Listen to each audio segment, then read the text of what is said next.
All right. Good morning.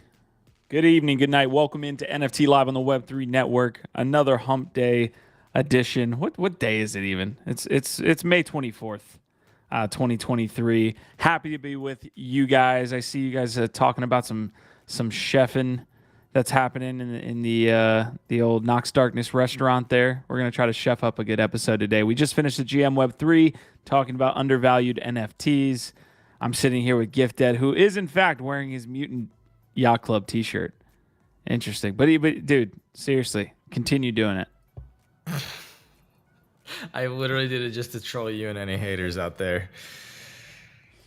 Hey, kind of a slow news day, guys. We're gonna touch on some good pieces here. Bitcoin Ordinals obviously popping off. I want to touch on that in just a second. But Gif, I know you've been all over the Nike Swoosh Mint, and this is from Liam Hurst. So he said the Swoosh Mint was pushed 1 week, and now it's been paused for 30 minutes. So I don't know if that's happening. Apparently this is happening right now. I don't know if that's something you can log into. Yeah, no, I thank you for reminding me because I meant to talk about it on the show this morning, and it totally slipped my mind. The general sale should be opening up basically right now. Should be open. 84,000, I believe, Force One crates or boxes should be available to the public. So it should be public Okay. right now. For again, this is a big deal. It's Nike's first ever NFT launch. So it is very fascinating to pay attention to, and for us to be following along with. I will check and see Yeah.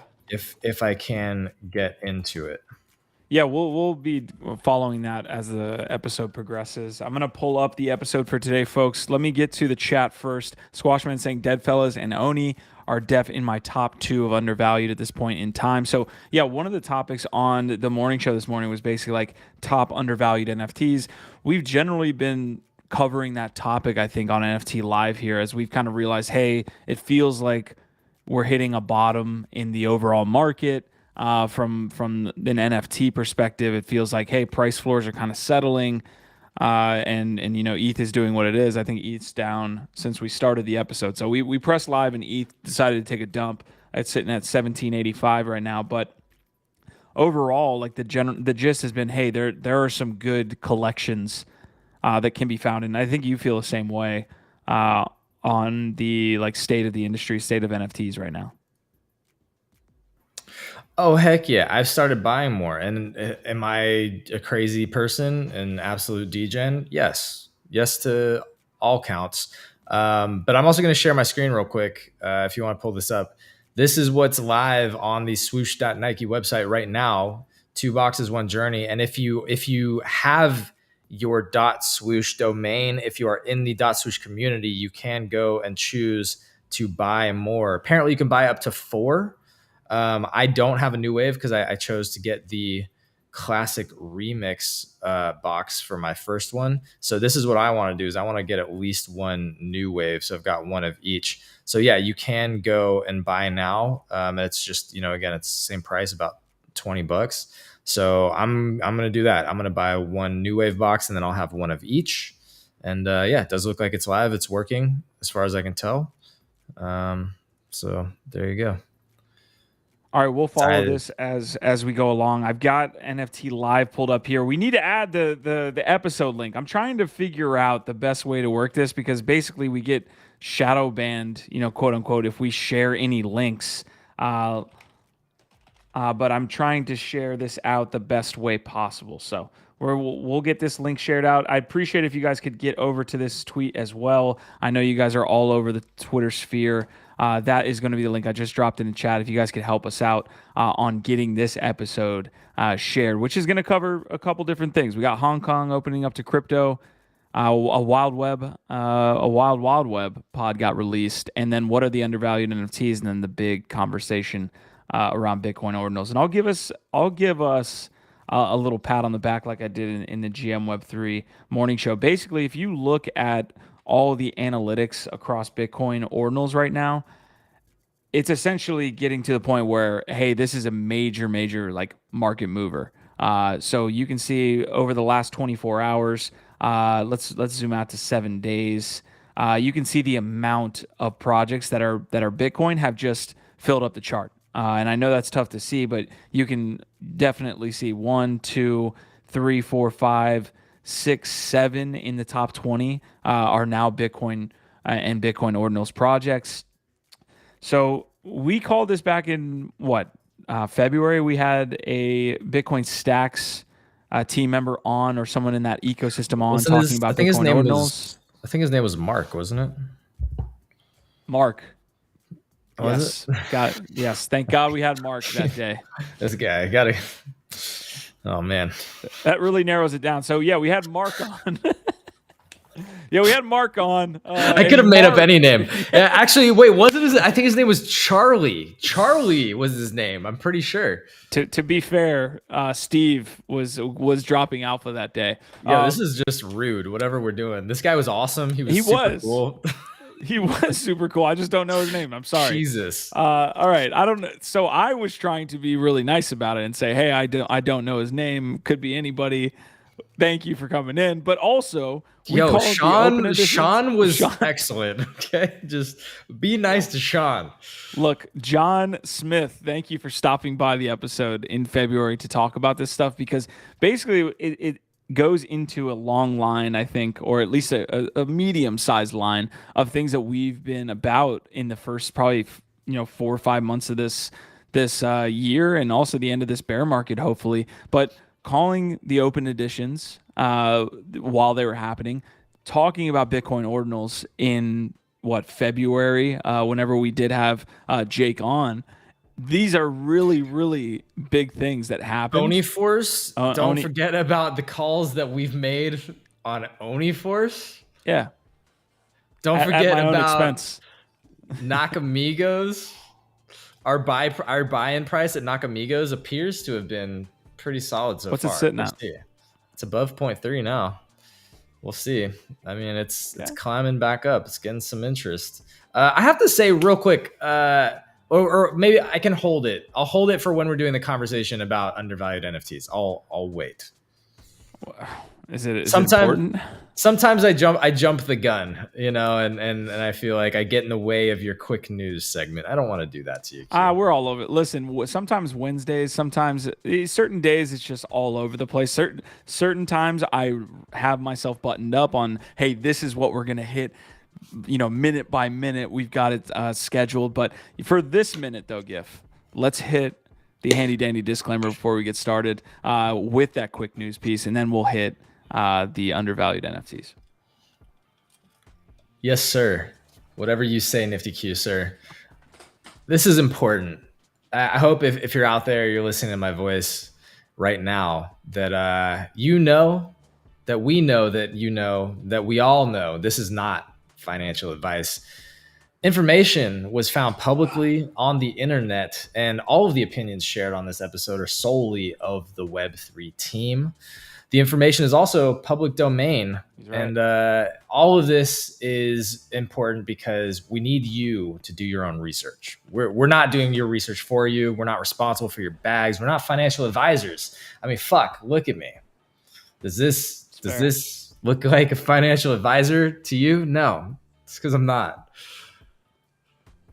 All right, I'm getting to the poll because I want to, before we get started with the serious stuff, I've got a poll question that I'm going to throw out to the chat.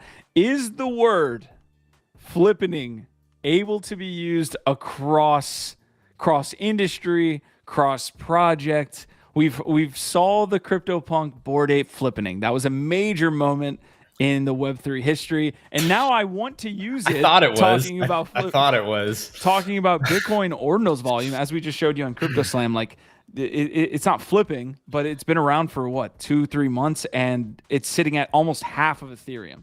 Can't we call it the last 7 days? Can't we call it anything else, like the floppening or the flappening or anything else? I don't know. Look, I feel like I've already lost this. Just like Nifty Q should have realized from the beginning that he lost the digiphysical conversation. I feel like I've already lost this one, and I'm able to admit, like, if I'm going against against society out there writ large, if everybody disagrees, I just think it's dumb. to apply flippening to every single market shift, which is what people are doing. I'm loading up the poll. So is the flippening a term that can be used multiple times? Does I'm anybody leaving it up to the community. Here's the question. Does anybody else find it like remarkably stupid and confusing that every single time there's a new like market shift, you're gonna see headlines that say the flippening is coming, the flippening's here? Doesn't that seem just crazy and like nonsensical at some point? You're just like, wait, last month there was a flippening. Or wait, what was that other flippening? And then when you're like, hey, you remember the flippening? And then you're like, what the flippening are you flipping talking about? Because there's 50 flippenings. That's how I feel, but I get it. Nobody else agrees with me. It's fine. We can move on.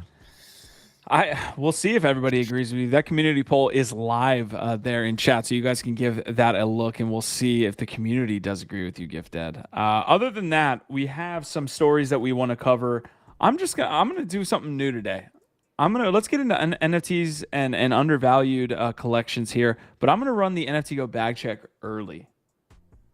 And this is what we're going to do. So NFT Go is the sponsor on this month's episodes of NFT Live. We use them all the time when it comes to, market analysis, analytics, overviews that we're about to get into with the NFT Go Bagcheck. So we love using their platform. We appreciate them for sponsoring us this month and helping us continue to do what we love to do, which is bring these episodes to you. All right, early NFT Go Bagcheck, market sentiment 20. I'm not even covering the 30-day profit and loss. Blue chip index is picking up though, Gifted. Whatever blue chips they've got in the blue chip bag, in the purse. Yeah, the next poll. What is blue chip? Yes or no? just start doing nonsensical polls. Got it. We're going crazy here in the bear, but you can see, look, over the last 2 days, I know that's a short amount of time, we have seen a pickup to where it is crossing basically all-time high over the last 7 days. Again, I know that sounds ridiculous. Against ETH, I think we're doing just as well. ETH is dumping a little bit. We'll see how floor prices react. If I zoom out to 30 days, it probably doesn't look as good, but you can see we're kind of back at the start of the month. And it's been an extremely volatile May. So, against ETH, we're sitting kind of where we were at the start of May. Against USD, we are down when it comes to the blue chip index. Market cap and volume should be interesting. It has picked up over the last 2 days against ETH.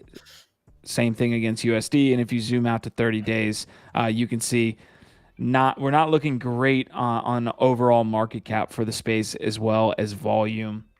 Although volume looks to be kind of similar to the start of the month as well. So we're kind of coming up to the end of May, and it's looking like we're at least recovering to those levels.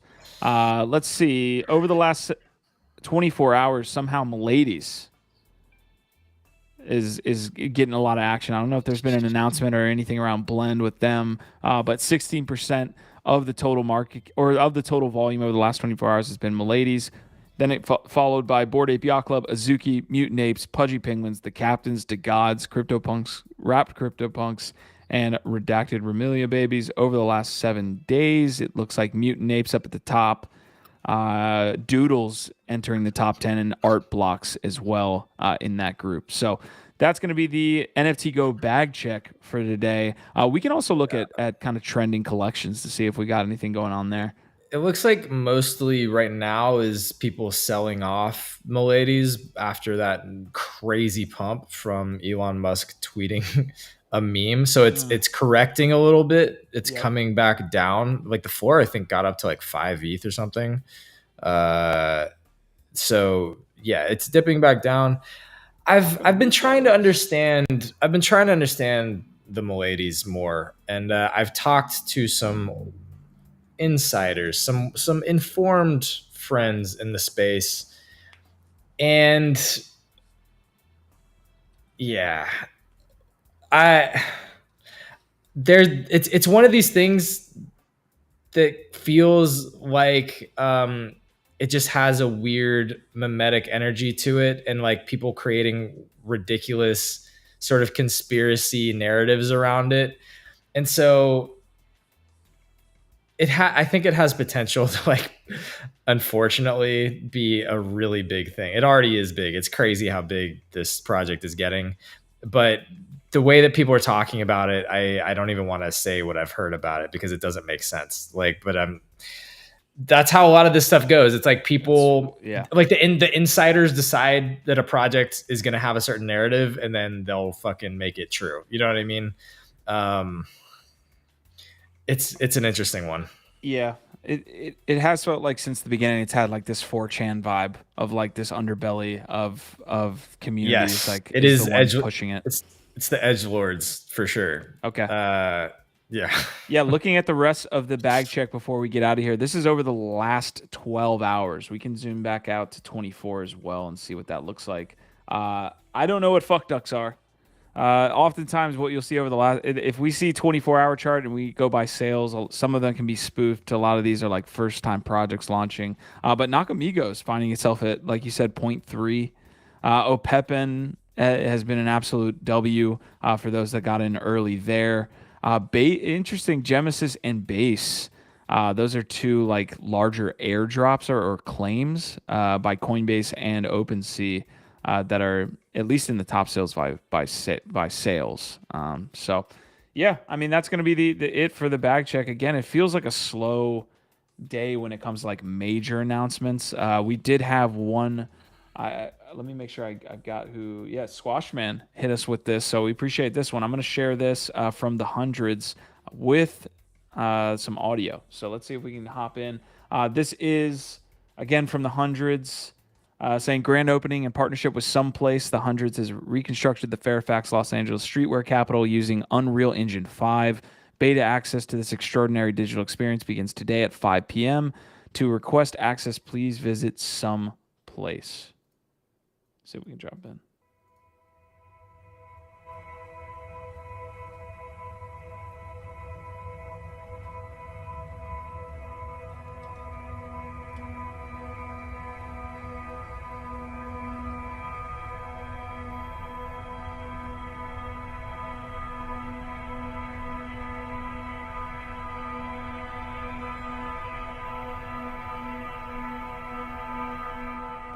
All right, so we happen to have a. Sorry, I had the audio playing on mine. We happen to have an LA resident here. Gifted, does this look accurate? Is this was what we're looking at an accurate representation of this street in LA? Yeah, it's generally pretty accurate. It looks very familiar. Definitely been around there.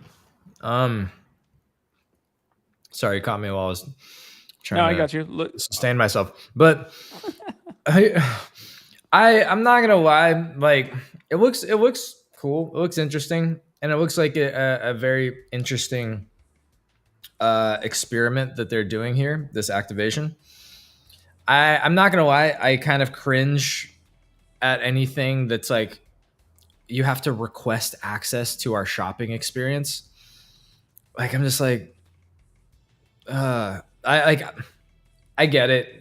People like exclusive shit. I get it. Exclusive experiences. Well, they want to capture. They want to capture that user, right? So there's probably some type of capturing going on. Yeah, you're right.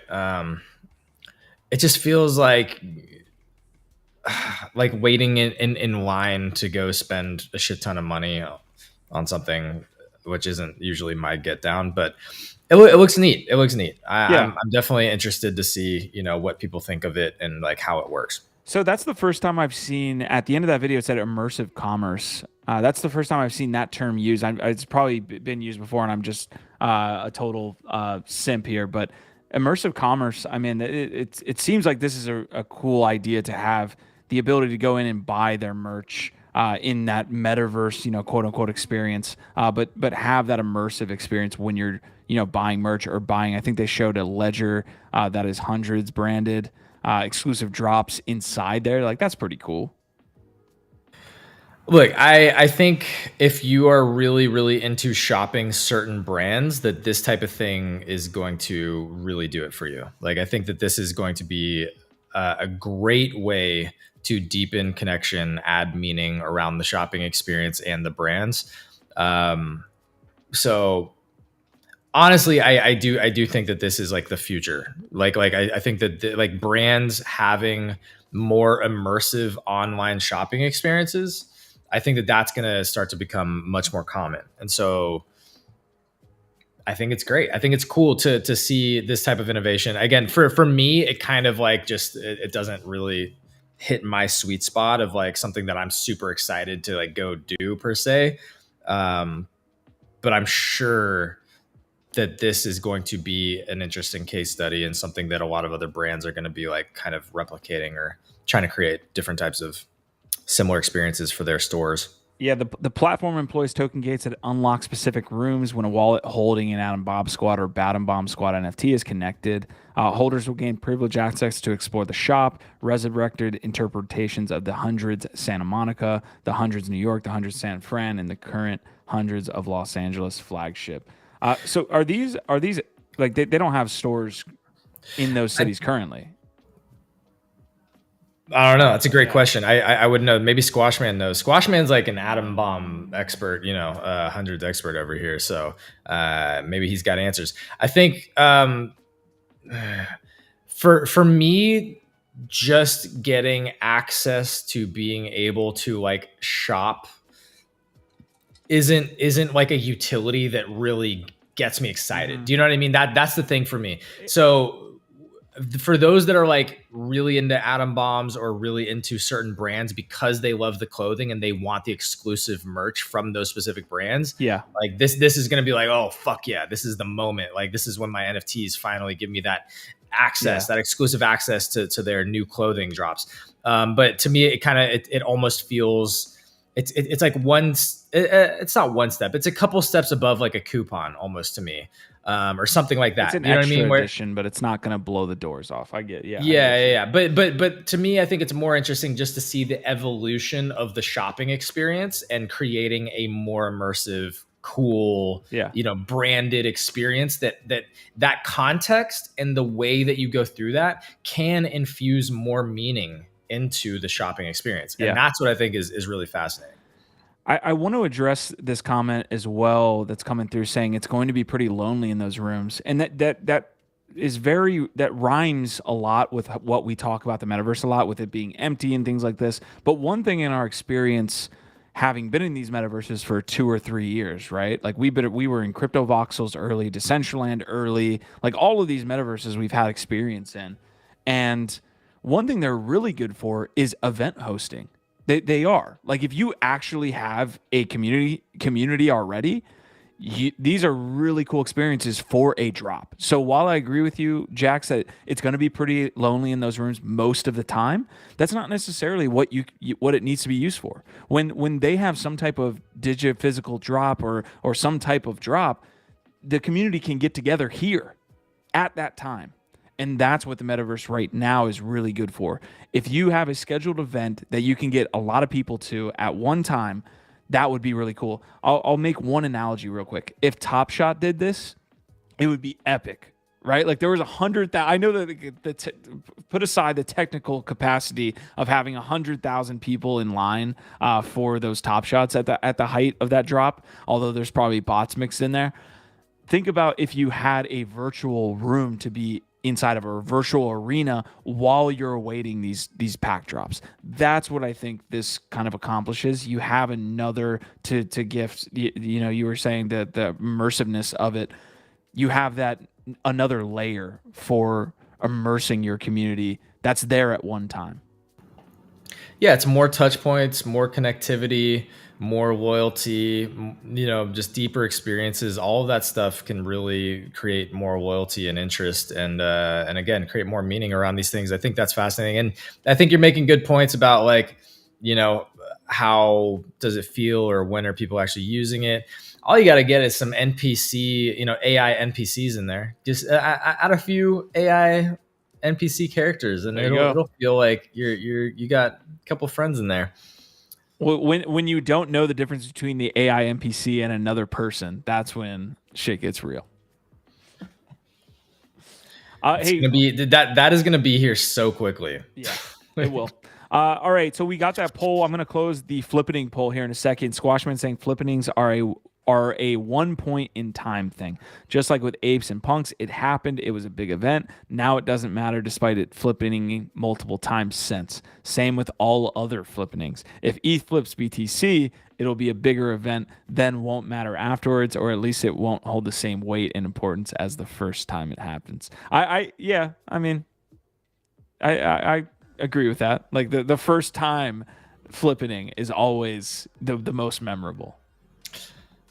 But now it doesn't even matter. Now it's meaningless, in my opinion, because you've bastardized the term to death, and there's a million different flippings. So, or are you going to start saying, "Oh, you remember flipping 1? Yeah. What about flipping 3? Oh, wait, but then there was that like half flipping. Yo, flipping 3.5.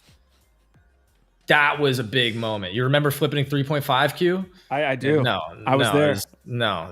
You don't. No, nobody does at that point. It's dumb. So wait, Squashman over here saying they did also announce Atom Bomb will be its own separate product line. Speculation that this will also play into their royalty payouts by using holders' bombs on products. That's pretty cool. Again, there's like 26,000 of them. I don't feel there's good odds that they're going to use mine or that it's going to sell well per se. But the fact that Atom Bombs will be its own product line, I think is pretty dope. Okay, so I just closed that poll. Let's see if we can get an answer. Okay, so is flipping a term that can be used multiple times? 60% said yes. 40% said no, though, GIF. So you got some supporters. I wouldn't give up on the dream yet. I am going to take this time to shill the Wild Wild Web podcast. This is our new podcast on the network where I sit down with industry pioneers to explore the digital frontier. And we talk a lot about different things happening in each sector. Of course, Ark Legger being one of the prominent game designers that we have in our industry. He's also an ape member himself, has been for a long time. He created the H1Z1 game genre or game, which turned into the Battle Royale genre. So he had a lot of cool insights there talking about the release there. The reason I have this is, one, to shill, so you guys can go and check it out and see if you like it. It's on Spotify and all podcasting platforms. I just dropped the tweet. You can follow that as well. So go check that out. But the reason I bring this up is because we were just talking about, again, the hundreds kind of location in Metaverse. And we got into a discussion, GIF, about what the Metaverse looks like. And I think that there's an interesting dynamic here. If the day that we can sit here and say, let's go into the hundreds because they got to drop, and let's go, just like hang out and wait for that mint to happen and then do that. And then from there, you can hop into the other side seamlessly. And then from there, go into an NBA Top Shot arena and maybe collect some NFTs while you're watching an NBA game. That's what the Metaverse looks like. And that's what Ark really hit me with, where I was like, it's hard to wrap your mind around because we can't do it right now. But when you have the interconnectivity between all those platforms, that's the day you're going to be able to do all that stuff and say it's the Metaverse. Yeah, it's always on and always there. It's ever present and omniscient. And this is like, it gets scary because like, to some people, even to me, in some ways, you start to feel that this is like the dystopian, that it's very dystopian, that basically we have a digital avatar version of ourself that is always present, always tracked, always linked into all these different systems. And so at any time, you hit me up and you're like, yo, hop over here into, whatever. Yeah. I don't, and into the hundreds. And I'm just like, yo, okay. Takes me 20 seconds and I'm in there. Yep. And then like, oh, we're about to hop out of here and the after party's over in the other side at my other deed. And it's like, cool. We just jumped through a portal and it's like, yo, we're over here chilling now. Yeah. After. And then you're like, oh, sorry, I got to go to dinner. And it's like, boop, eat dinner. But it's like, then you're back in it. It's like, that is the capital M metaverse, right? That is just our digital lives, our digital identities, all of it coming together in one big interoperable experience that never ends.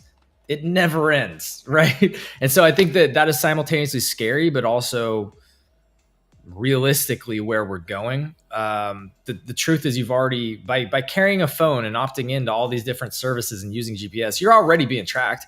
Everything you fucking do, like the government knows everything. So what are you going to do? You're going to say like, oh no, I want my privacy back. I don't want anybody to know where I am. Yeah. It's like, okay, but then you're opting out of the metaverse and basically digital life and many parts of life, because so many things are only going to exist online or in the metaverse at that point. Yeah, while we're on this combo GIF, I know this product has come up on the GM Web3 Morning Show as well as NFT Live. I want to get one of their team members on. This is the project that Deadfellas used to we animate. can do that. They hit me up. Yeah, actually, OG friend of the castle, Lee Bush, is actually their community manager. He said he's down to come on. I would love to have them on any of our network shows. You can see this is the Nifty Island. So again, we're getting into this talk, but you see it happening in real time. But once all of these places are interoperable, I love these updates from Nifty Island, by the way. This is really dope. Very, very other side feel that you're getting from Nifty Island here. But you can see Deadfellas as well is using Hologram Labs to animate their PFPs, which we have been on record saying we love as well. GIF, but yeah. Apparently, so what Lee told me is that they've already got like all the apes, so they can give you your ape, your animated streaming ape. Love that. So I could be up on Restream. I wonder if Restream has that functionality. Probably not. There's got to be a way to input it. I'm sure that there's a way to figure out how to do that. Yeah. Because I could then use my Deadfellas, since I don't have my ape anymore, at least right now. Like I could use one of my Deadfellas and we could do a whole VTuber episode. That would be fun. When Oniforce front facing PFP. Yeah. Because that would be hard. That's a lot of work on Brian Lee. I'm complex to turn those into front facing PFPs and then animate them. They're gonna have to hire some other people. I don't know if I'm complex is gonna want to fucking do that amount of work. That's Asmodai is saying you can pass it through OBS. I appreciate the live stream experience here. That is coming throughout the chat. So yeah, you could totally pass it through OBS and then route it to Restream. So yeah, appreciate Asmodai helping us troubleshoot our VTubing futures here. But also appreciate Squash Man coming through with some common sense, saying, how about the first time it happens, it's the flippening, and then all subsequent times are just another happening. The happenings. Yeah, why not? Well, that's how dumb it is, right? These are just other moments. Why are we using the same term for all of them? Anyway, all right, I digress. We're not gonna keep rehashing this. You already voted, fam. You already voted. I'm not trying to. I despise 60% of you.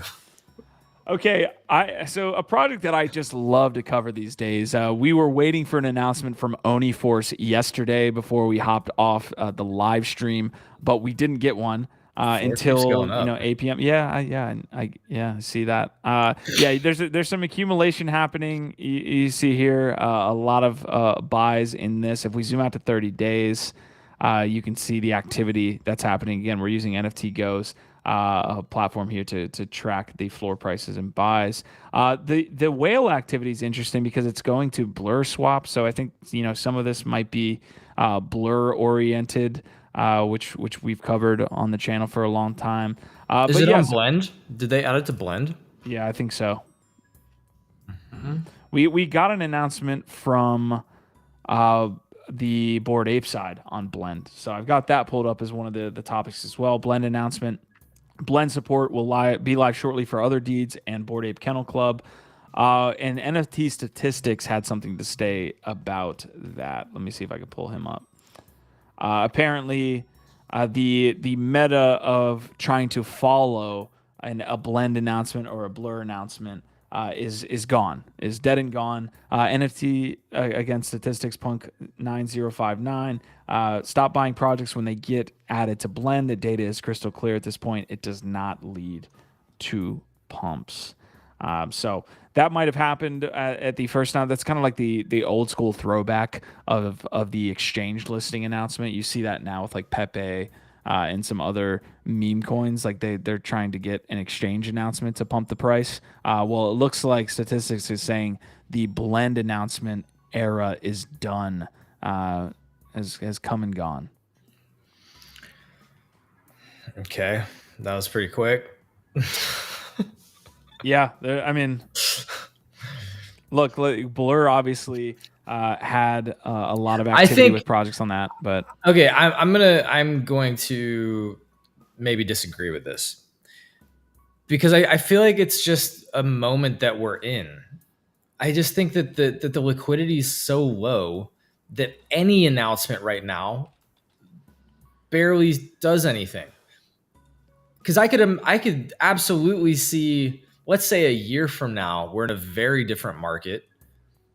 There's a bunch more liquidity. The macroeconomics are different. People are feeling richer, and people are start speculating on JPEGs more. And then you add a new project to a massive lending platform like this. You don't think that that's going to have any impact? it it it's probably what he's talking about is probably more like micro oriented in this market currently. That Yeah, take could change. Yeah. yeah, I just feel like it's very specific to the moment that we're in right now. Yeah, which he covers. Like that's his thing. Is Okay. like I'm covering charts and stats on the daily, and I think that that's basically what he's looking at. Anyways, to follow up on that blend announcement there, Pac-Man. It looks like Pac-Man's going to do another AMA here with it looks like Luca Nets is on there as well. Pudgy Penguin. So I'm going to link this out. That is going to be tomorrow at 1 p.m. Eastern. So you can't go there. I'm not linking it out. Actually, no, I told you I would. But yeah, well, you can watch theirs after or listen afterwards because Pac-Man's always an interesting listen in the space today. I wonder what the next product Blur launches is. Like and that's just like a lightning question. I don't want to dive deep into like Blur at all. But I just wonder they've launched now an NFT marketplace. They've done their lending protocol or platform. What is the next thing for Blur? Launchpad? Some kind of staking. Yeah, Launchpad would make sense. But they seem pretty into the DeFi space too, right? So I don't know. Yeah, as I was saying, after all the lending issues last year, I'm keeping distance for any lend protocol. Mike Finch actually sent me. I don't know how deep you got into BenDAO, a GIF, but BenDAO would be interesting. Are you do you have ApeCoin currently? You Got rid of it. just got. Oh my god! You know what? I'm gonna call all of the Bored Ape Yacht Club and tell them to come and get you. Anyways, Oni Force says for those that get it. So this was the announcement we were waiting for from Oni Force comeback tour. Bunch of different numbers. I'm not against this type of marketing. We've seen it work with multiple projects where they're kind of like releasing little clues that eventually get found out by the community. I wouldn't know the first thing about putting this together. Usually, there's like savants in these communities that can, decipher this Well, message. But it says something's 531. happening. Yeah, something's happening May 31st. So what you can take from this is, and we got this from the community. Well, 721 was the launch, so we know that. So we know there's the launch, and then something's gonna happen on May 31st. Yep, and we've been getting from the community that there is going to be multiple sets of announcements. So you can see 628, 23 in there. So there's like hints at multiple different announcements here. So Is that a 6 or 5? That's a 6. That's a Looks 6. It could be a 5. Yeah, you're right. Scroll down. Well, because it would make sense to have the bookends on either side. That's what I see. I don't think it's 628 because that wouldn't match the bookends that they've got. This sort of like organization would break.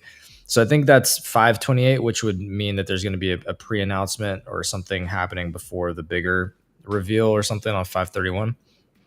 Go down a little bit further. There's also 524. So there'll be it's something today.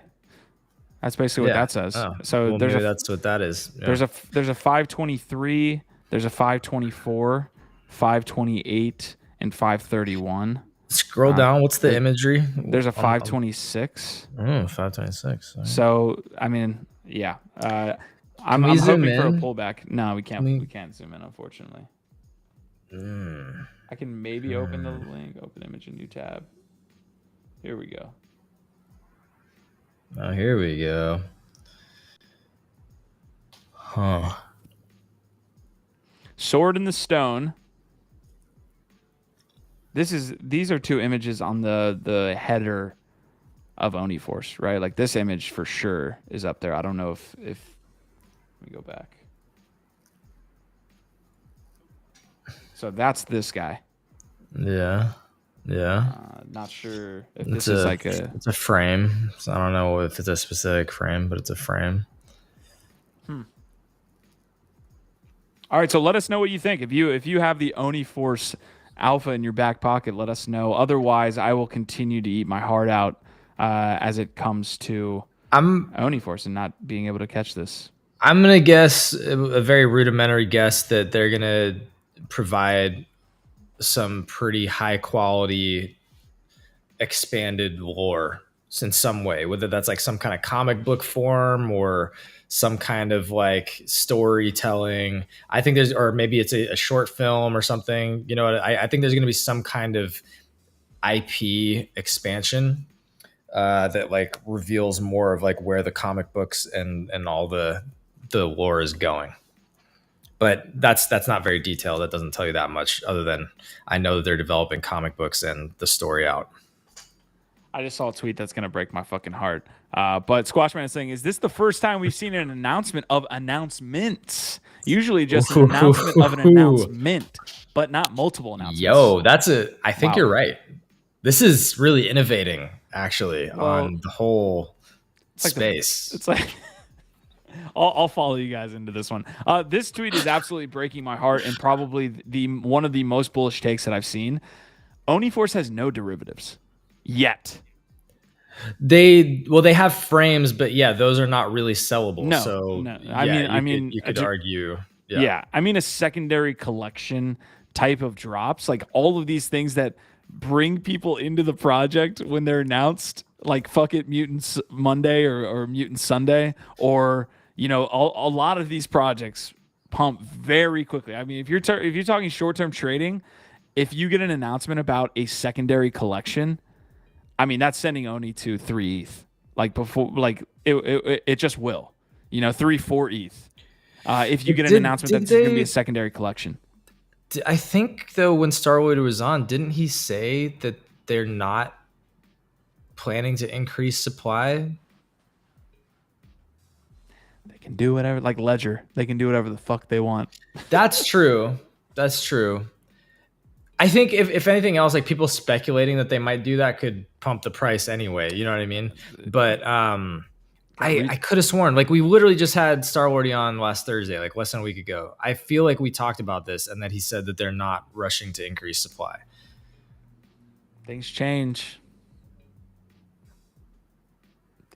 Squashman saying 775. They have not introduced a secondary collection. Compare that to all other top projects. I was gonna actually point out too that technically that tweet was incorrect because there 2 of them have been burned and there's only 7,775 as Squashman's pointing out.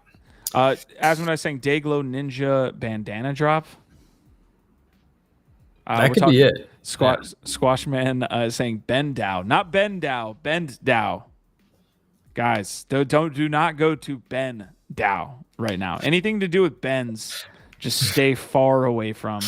As I was also saying, after all the lending issues last year, I'm keeping my distance from any lending protocols. There's some use cases there, man. I've been pounding on the table for DeFi lending for a while. Because I used the Aave protocol one time and I was able to put in, a certain amount of cash, and there was no, other than protocol security risk, which you don't think at like a protocol that big because they have good security practices. It's really simple. Like there's no commingling. I think you were touching on this GIF with Binance, but the lending is happening and there's no commingling by another outside person. It's simply in a smart contract, and there's no case of me not getting my funds back because again, that person would get liquidated and I would get my funds back. So there's all these different aspects that go along with DeFi where you don't have to deal with like a black box with your funds. It's simple as that. But there were liquidity issues based upon the volatility of the market that I think almost caused like a lot of these platforms to like disappear, like, or go under. right? So it's like if there's no liquidity, there's no liquidity. If they break, if their systems break, they don't work. So like I get what you're saying, that it's like you're reducing the counterparty risk, but there's still risk if these platforms are not they don't have the liquidity, or like a treasury that's anti-fragile, or can survive the volatility of a down market. Yes and no. The way that these the way that like simple lending is done is the protocol will take a very small fee between the two like parties. If your APY is very low, like I was gaining like 3% on this APY, like, but if you get to a certain amount of money, like you can get a certain daily APY that's okay, even at 3%. Basically, what will happen is that person borrowing will have 3%. The person lending, obviously, or three. I don't know what there's some type of cut between what the person is paying and what that person is getting on the borrow side, if that makes sense, or the lending side. And they're only taking that cut. And this is all handled by smart contract.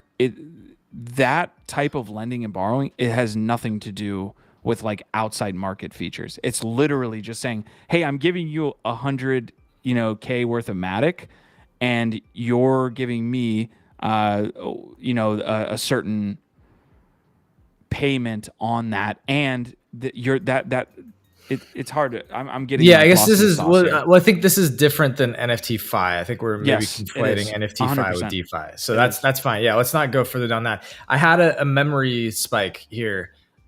Here's what I think on the Oniforce thing. You saw the like sword. Yes. That reference, pulling the sword out of the stone. That's sort of like symbolic for retrieving your weapon, like getting your weapon. I remember Star-Lordy. I think the conversation that we had was, he said, we're not rushing to increase supply, but we might be, or like of other PFPs, but we might be looking to do things like add different elements to the world. So to me, I think this is going to be announcing not products, but like items. I think that's what's going to come. I think you're going to be able to redeem like different type of weapons, swords, really, really cool items that go with your Onis that have some kind of utility in the future or something like that. There you go. I'm calling it here. Let me, fucking bookmark and clip this shit. That's what I think it is. There's the alpha. I like it. Hopefully we can get Star-Lordy on the Wild Pod as well. That would be a cool conversation. I know we just had him on GM Web3, so if he can come on to the Wild Pod, that would be sick. The at Wild Web Pod. I saw that new handle. Who dis?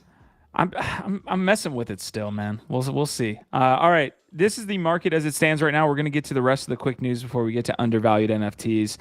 It took a fat dump here over the last hour. Do you see that basically that it's a fat old dump. That is kind of a fat big old dumpski. So we got Ethereum at 1794. It went down to about 1700, around those numbers. Bitcoin went down to 26.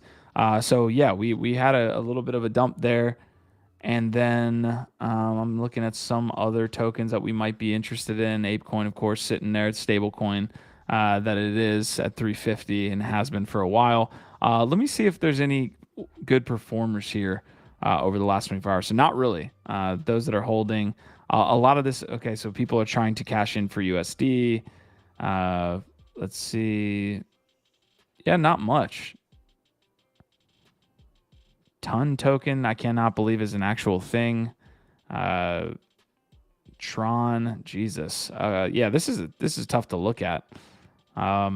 Worst performers over the last 24 hours. PEPE, that's unfortunate. GMX, Phantom, Stacks. Okay.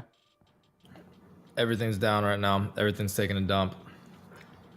Yeah, NFT price floors doing, I wonder if this is I obviously know that macros suck and there's a lot of other just like bad news happening out there, but I wonder if this is related to the Binance allegations about commingling. So that was a headline that we hit on this morning. Apparently, Yep. Binance is under fire again, and they were commingling funds allegedly. I don't know if it's like totally proven, but it sounds like people are pretty sure that they've been commingling funds.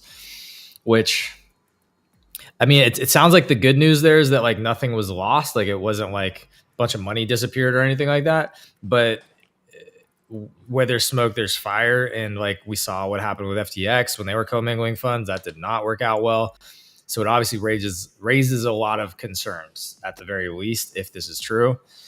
So I'm wondering if that's part of what this dump ski is about. Yeah, and you know, a rumor could dump it here as well, right? Like even if it's not true, a rumor can have the same amount of damage within a short amount of time. So yeah, maybe that's true. I would say it would be odd timing for CZ to do something like that, being that we just got out of SBF. No, it sounds like it was happening like 2021, 2022. Like I don't know that this is a current issue. It sounds like this is something that has been a practice of theirs. Gotcha. Yeah. I could definitely see that happening. And anything with CZ, he kind of reminds me of like the Godfather. Like you're kind of just operating under the pretense that like even if they did something bad, it kind of is just like hush hush. Like they're gonna figure out a way to make that stuff go away. So that definitely could be an issue. That might get swept under the rug. Anyways, I want to get to a bigger macro thing as well. We had Hong Kong come out with some good news, but before that, I want to get to just looking at the overall price floors again. So Bored Ape is up, believe it or not, from I believe it was like at 45. So maybe a couple sales can send it to 46. Over the last, like, let's search 7 days against ETH. I think even against ETH, some are doing pretty well. And this is the question that we're going to ask is basically like in this environment, we're seeing like some pop-offs even against ETH, which is against my thesis overall, but I think mine is more of like an entire market. What we're seeing is like certain really strong collections are starting to do well against ETH. So Cyberkongs that we're going to hit on in just a second.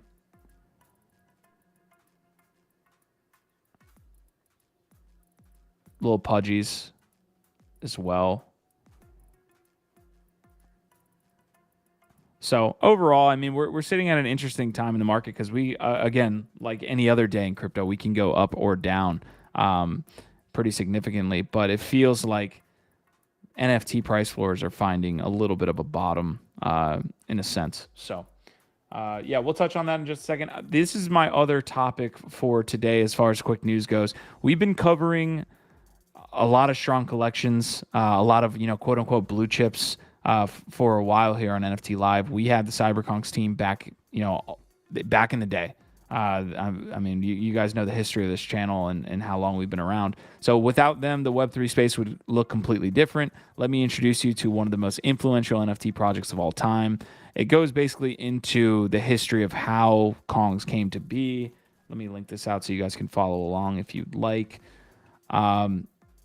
And basically, like, one, the innovations they had with Banana, the other innovations they've had with adding VFX, which is essentially having your PFP turned into an avatar and things like the sandbox. Like all of these things that we think of as normal now were, you know, kind of pioneered by Cyberkongs to some extent. While Cyberkongs were not the first to do this, they were by far the most successful. Cyberkongs pioneered a lot of what we see today. Subsequently, the floor price grew to 210 ETH, which is absolutely disgusting.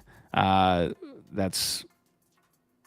yeah, there's a lot to break down there. Wall Street Kongs launched. The NFT Alpha Group is definitely something that I think had a lot to do with their rise to those levels. Like no one in their right mind or even has the capital to do is buying at 210 ETH. Like, let's be honest, it was a very high value NFT project. There were baby Kongs, there was bananas that you could buy into if you wanted to, but really it was all about this grail, you know, Cyberkongs NFT. My general thought on this is like they had a lot of heavy hitters in this project, and a lot of it was propped up by Banana and the babies, which led to people trying to buy this stuff. And it was kind of a live by the sword, die by the sword but they're still doing a lot of really cool shit. Like the floor price is of course nowhere near that now. So is not a lot of other NFT projects. But it's still higher than most. Yeah, exactly. And so I think you still have this backing of like really, you know, known individuals in the space, and I think that that's going to be a backbone for them. Talking about different innovations, you're talking about Banana. That's the other thing. They made a lot of people rich, in a very Bored Ape esque way.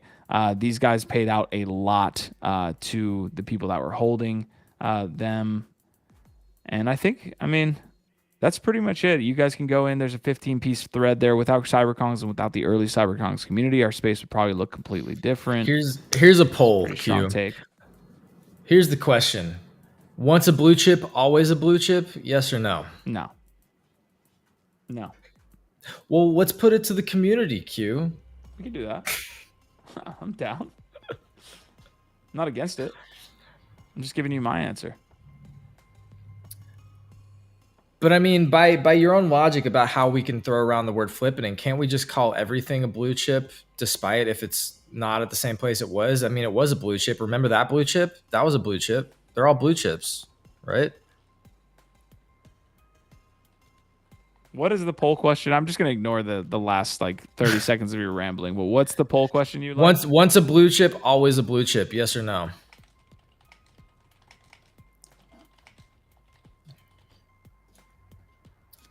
All right, that poll is out.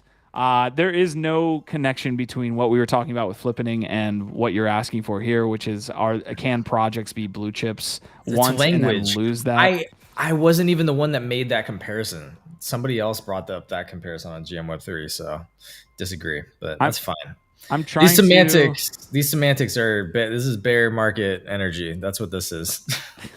Just not you're complaining BME, one thing bro. The other. Like it's not bear market. I'm gonna go ahead and brand myself this morning. Bear market energy, bro. Here's where like the token for that would be probably Gutter Cats for me. Like Gutter Cats, I think were a blue chip and are definitely not a blue chip now. But like the blue chip, always a blue chip. Yeah, I guess. I got you, GCG. I got you, gang. Gang. Oh, don't try to come back. I was the one protecting GCG. Just remember this. Remember this next time this guy is trying to rock his Gutter Cat gang swag, his merch over here. Yeah. Just remember that he said GCG is no longer a blue chip. And I'm over here saying once a blue chip, always a blue chip. So yeah, you've been supporting them from day one. I can confirm here. So again, my answer using the Gutter Cat example as probably the most profound is like, no, you can't always be a blue chip. You lose that status.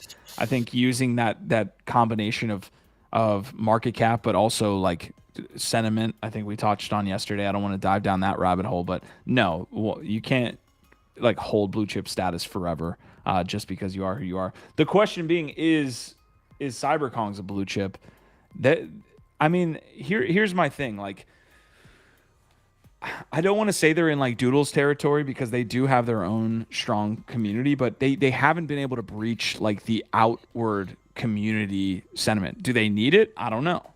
They can continue along. They have this really strong, again, backbone of individuals that frankly move this space forward and are the individuals that are strong community members, but I don't think they've really pierced the outside community. Like that's just my feeling. Like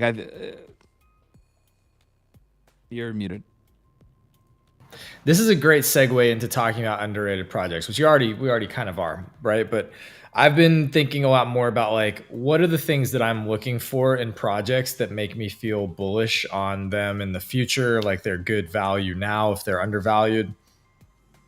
And so much of it has to do with the way that I qualify the IP. Like, what do I consider as good quality IP? I think CyberKongs are cool.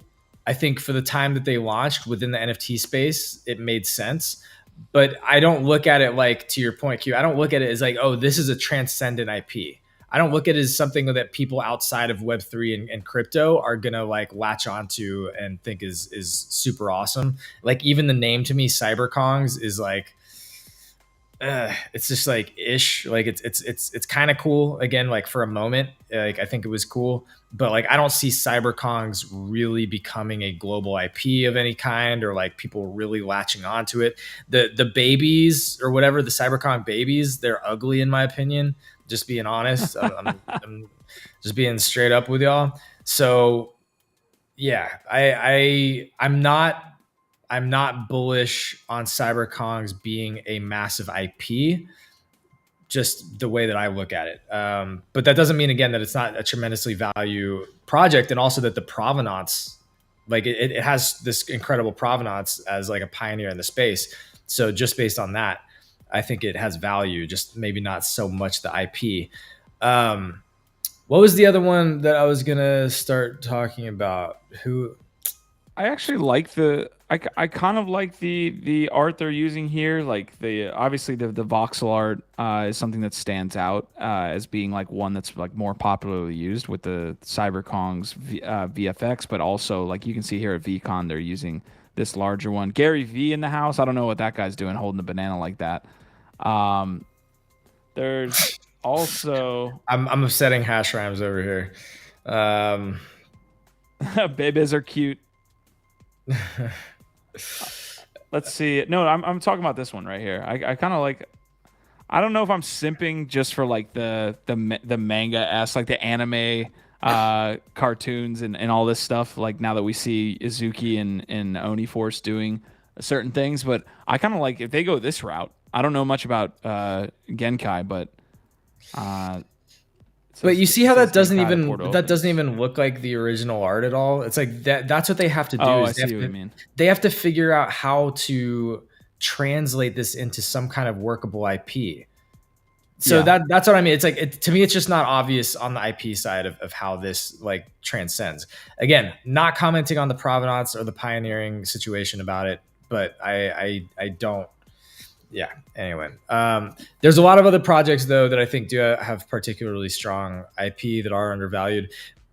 Doodles. Well, Oh, that's the other one. Before So we, you mentioned. yeah, I don't want to get into any other projects because I feel like we don't hit on CyberKongs here. Like my last question for the CyberKongs piece, I mean, I'm pulling up some of the other stuff that they're doing. It looks like they're building out their own like quote unquote metaverse of their ecosystem. But like, what's the entry point for Kongs? Like, there's the Yeah. baby Kongs and the VFX Kongs and the Grail Kongs basically. Like that would be my other question before we completely leave Kongs. I'm gonna try to have them on the Wild Web Pod. Or I'm still the Wild Web Pod. The Wild Pod. I think it's Wild Pod. Yeah. So I'm gonna try them have the on the Wild Pod. I'm working on that verbiage here, folks.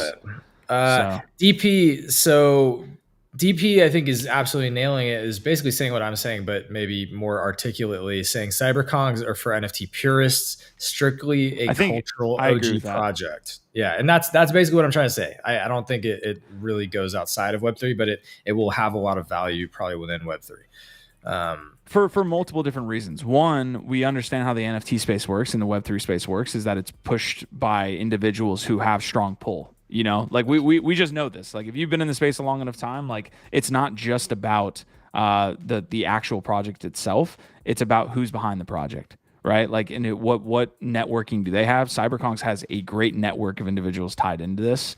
So you have to look at that. I don't mind. Yeah, I mean we don't buy a lot of pixel art. Like I don't like, and you already kind of were talking about like Sandbox not being your favorite. Like that's where the Kong's VFX came in. So I could see what you're talking about with this one. I'm just wondering, like, is there an entry point, or is this a good time for Kongs? In the same way we're about to touch on the undervalued NFTs. Go pull up the babies. Go pull up the CyberKong babies and look at the floor, and you tell me what you think. Tell me if you're buying CyberKong babies for 0.4 or 0.5 ETH. VX Kongs would be best to get in as can play and win gains with 3 VFX. Okay. They had a strong activation of VCon, onboarding new holders. Hashline is also confirming that the Discord is way more active than Twitter right now. I think that's where Oni's winning. Is like we've been talking a little bit more about Oni, obviously, like we were calling that prior to this move to 2 ETH or whatever the fuck it's at now. But I feel like they have been doing a good job with Star-Lordy in getting out to the broader community to make their names known, rather than kind of sit on whatever they were sitting on before. Maybe But they that's have out the of IP. necessity. They have the IP to do that. Again, quality of IP, very different in my opinion. All right.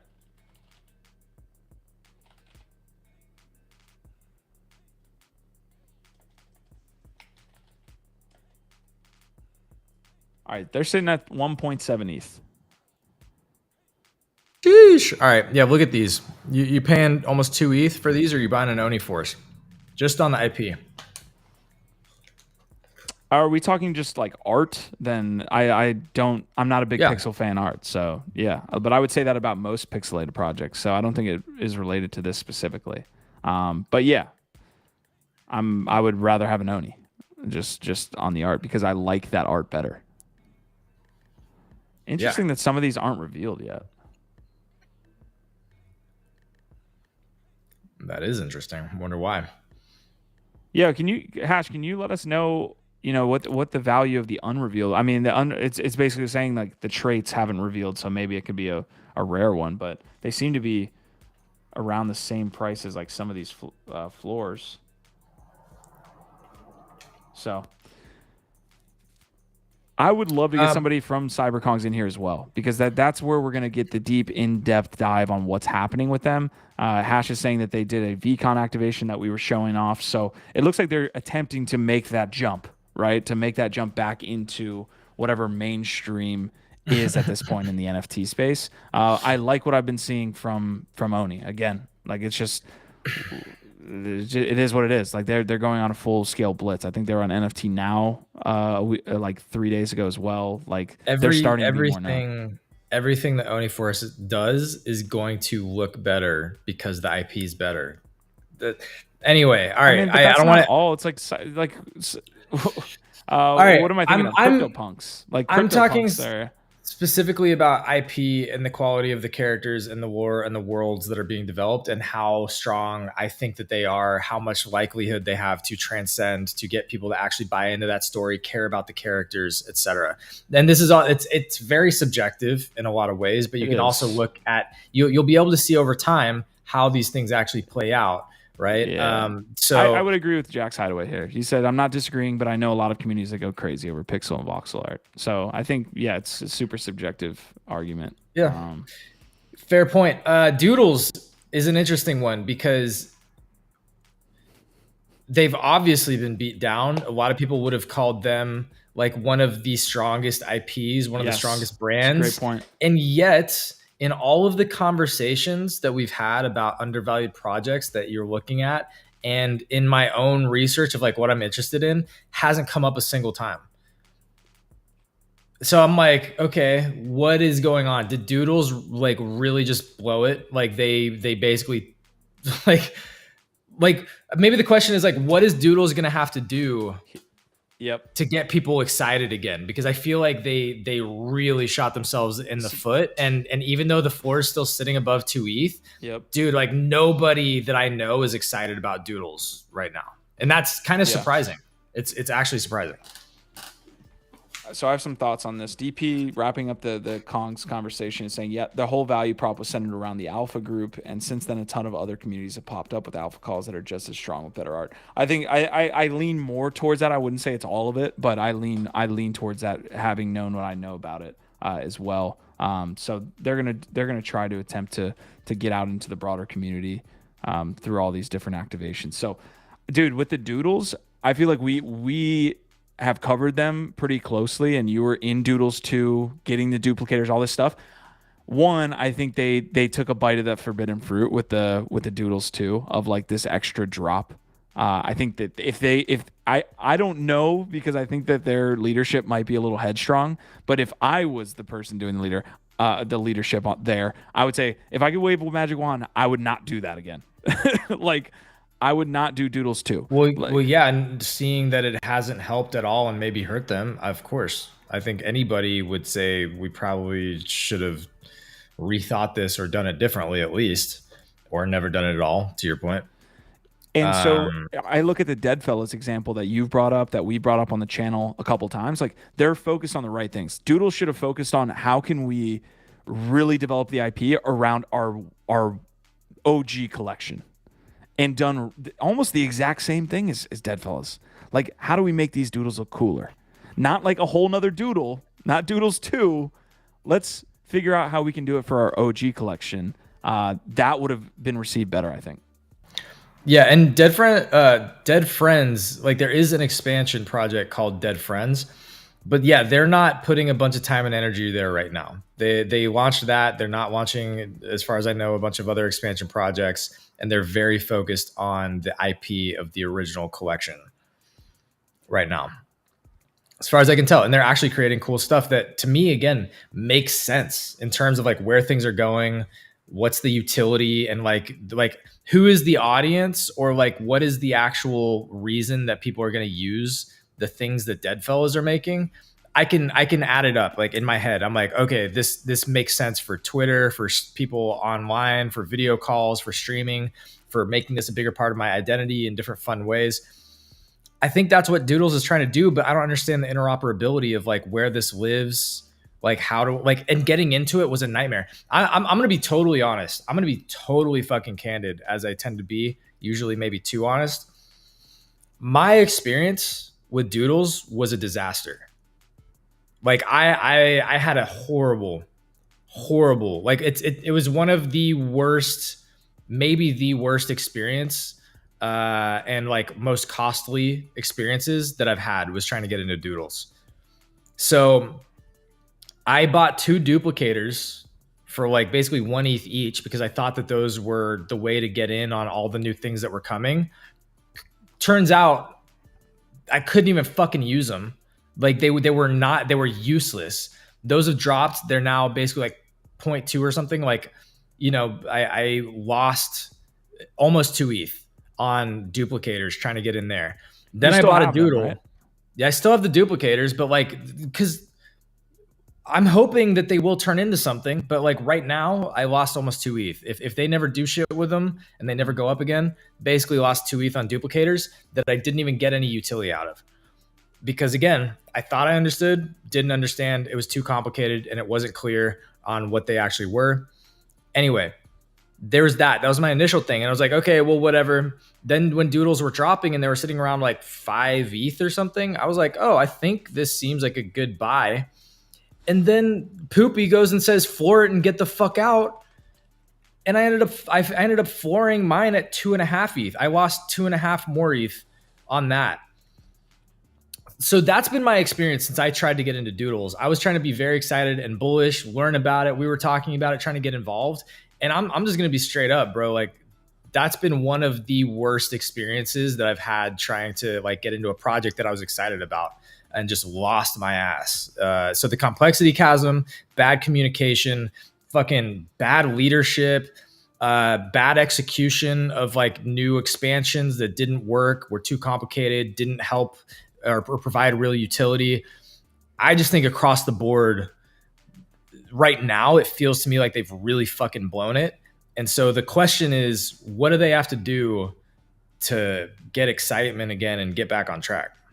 Yeah, and we asked the same thing. Like, you could take what you just talked about with Doodles and supplant that onto someone talking about the Moonbirds, and they'd have the same exact things to say about it.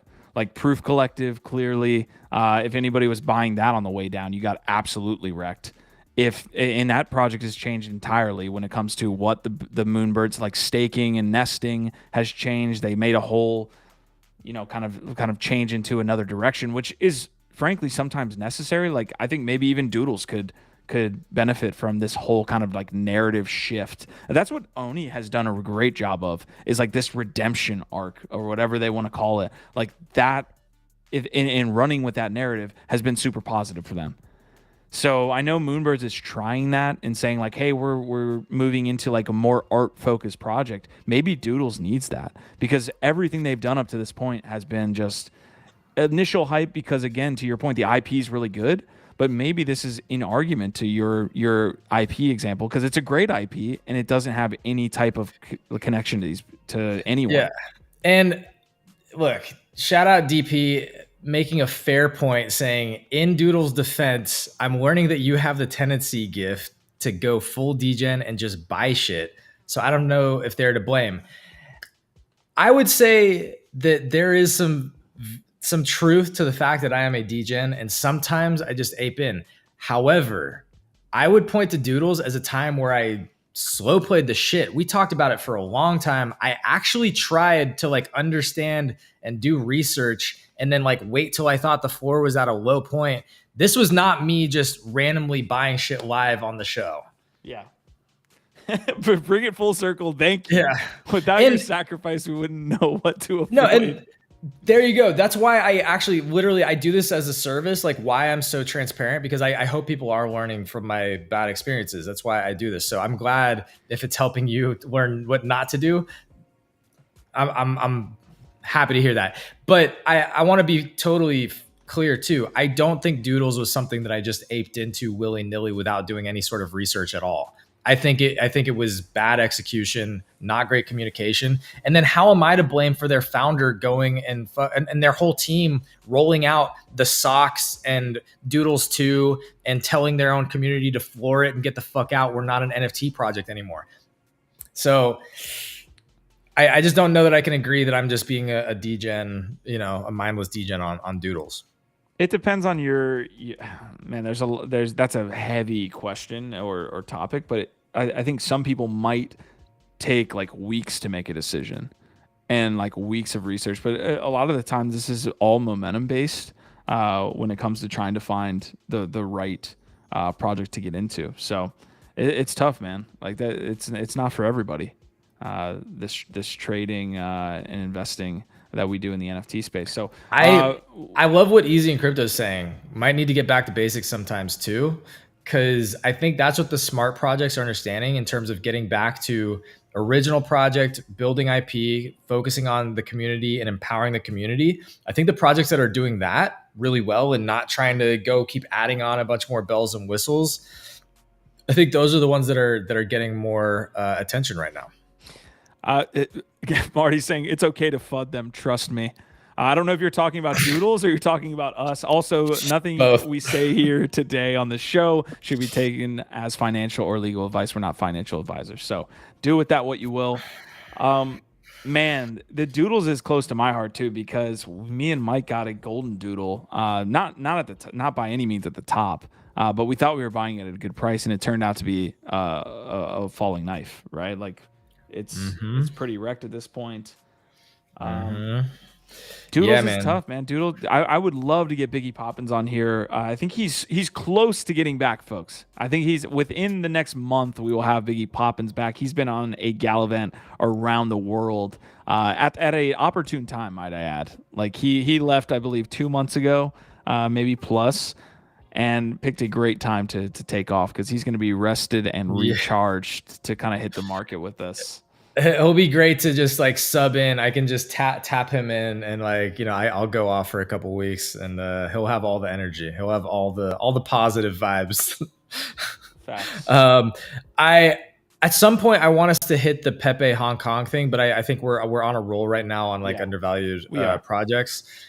Doodles, I think, again, the question to me is like, what is it that they're going to have to do to try and win this back? Because I do still think that they've got strong foundational IP there, but I think they've really fucked up. I think they've dug themselves a pretty big hole, and to get people really, really excited and undo the damage that they've done, I think is going to be very difficult. So I don't know what it is that they're going to have to do, but I think it's going to actually be pretty difficult to get back out of this hole that they've dug. That's my personal opinion. Yeah. Take it or leave it. We missed you, man. I know you said you had been out for a little while, but it's good to get your takes back because he's having a good one here. Yuga and Kongs, in my opinion, feel more like market-driven business models to me. Doodles, Moonbirds, Gary V feel like network marketing, multi-level marketing. I guess that's a nice way to put of a project that's trying to have a business model, essentially, as opposed to like a collection based around in IP. I mean, is that what he's getting at there? Like Yuga's trying to have like a revenue and business model that looks a little bit more built out than Doodle saying, "Hey, buy our Doodle too, or buy our doodles. Well, I'm not entirely sure, but when you say MLM to me, that feels very Ponzi-esque. And some projects are more Ponzi-esque than others. I'm just not sure if that's what you're trying to say or not. So if you want to clarify that a little bit, appreciate it. And yeah, you've been killing it in the chat. All y'all over there in the chat, we appreciate the heck out of y'all. Y'all are making this conversation come alive. And other projects, though, I do want us to like kind of just hit some other projects. I'm curious what people think about Murakami Flowers. Crypto Coven got brought up on today's show. GM Web3 Crypto Coven is an interesting one that I haven't paid that much attention to, but I'm familiar with. Alien Friends. This is one that I wanted to bring up because, like Doodles, it feels to me, even though they're doing things, like I can't find the people that like really care. And I've been to an Alien Friends meetup, and those people care. Like I've been to a specific gathering here in LA. It was fun. It was chill. It was kind of whatever, but like, you know, everybody was really nice, having a good time, doing some fun activities together. But like whenever I bring up Alien Friends, I get no response. Like I get blank faces. It's like people just gloss over. There just does not seem to be a lot of excitement. But to me, every other metric seems pretty strong with it. So we want to bring up unique PFPs. Like NFT Inspect does a great job with this. This is the kind of people who are holding this as a unique profile picture on Twitter. 16.7 isn't the best. That's higher than Oniforce, bro.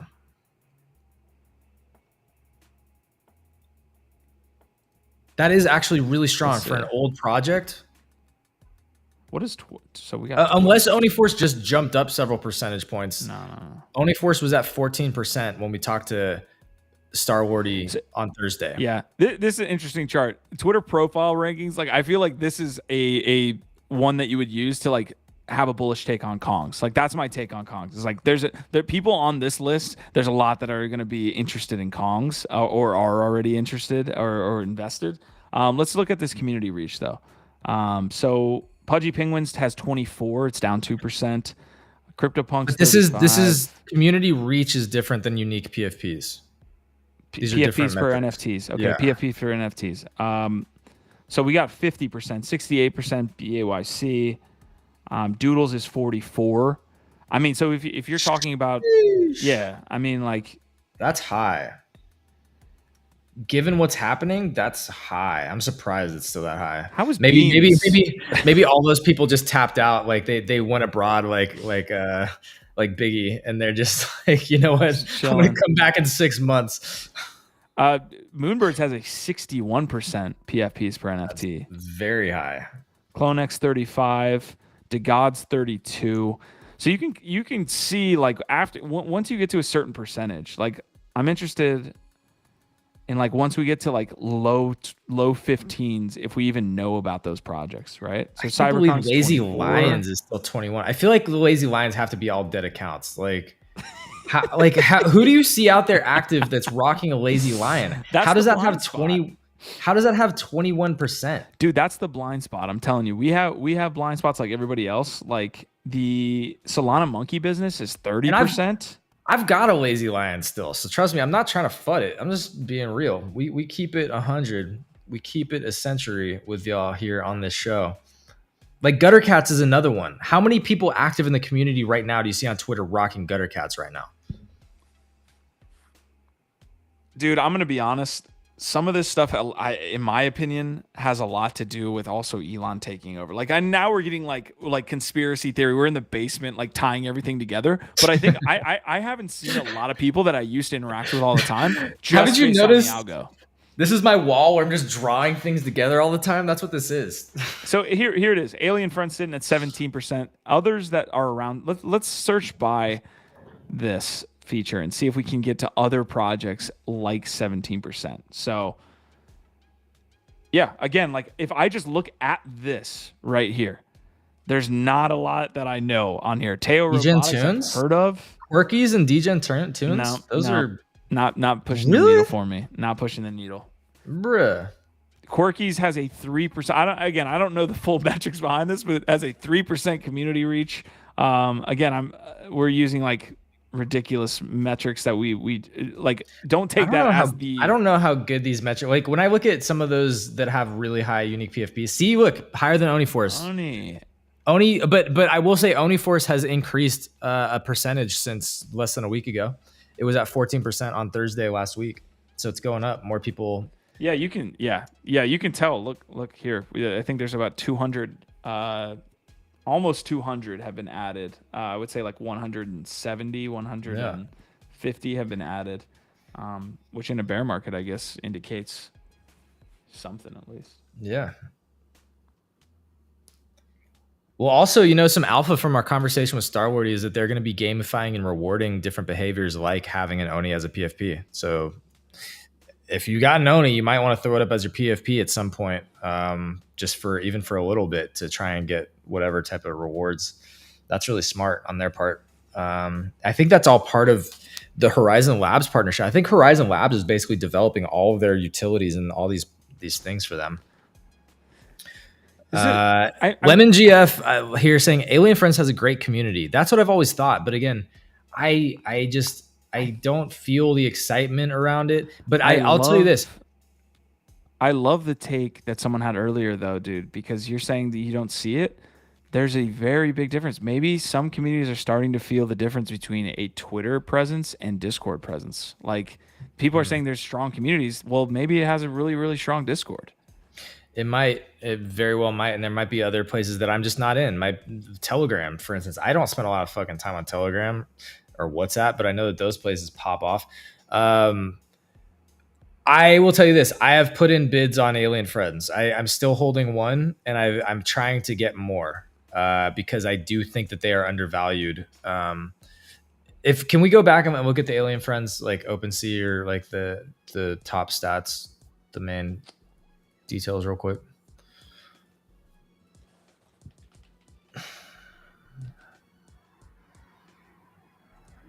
It's the National Day of FUD, May 24th. I'm not FUDing them. I look at that, 61% unique holders on a 10K. I feel like that's close to Bored Ape level unique holders.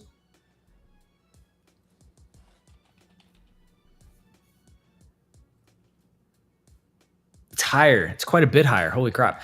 So if you go back and then you look at look how much on the secondary, and then where the floor got to, like so we're gonna have a whole discussion on IP, and you're gonna sell me on these. No. That's actually but okay. So I'm actually torn on the IP of these because like that OG simple clean one that's in their photo up there, that character. Gotcha. Yeah, that translates very well, and they've got plushies and different things like that. But the where ones you can that have, where you can see like, oh, this is what this character looks like brought to life in different ways.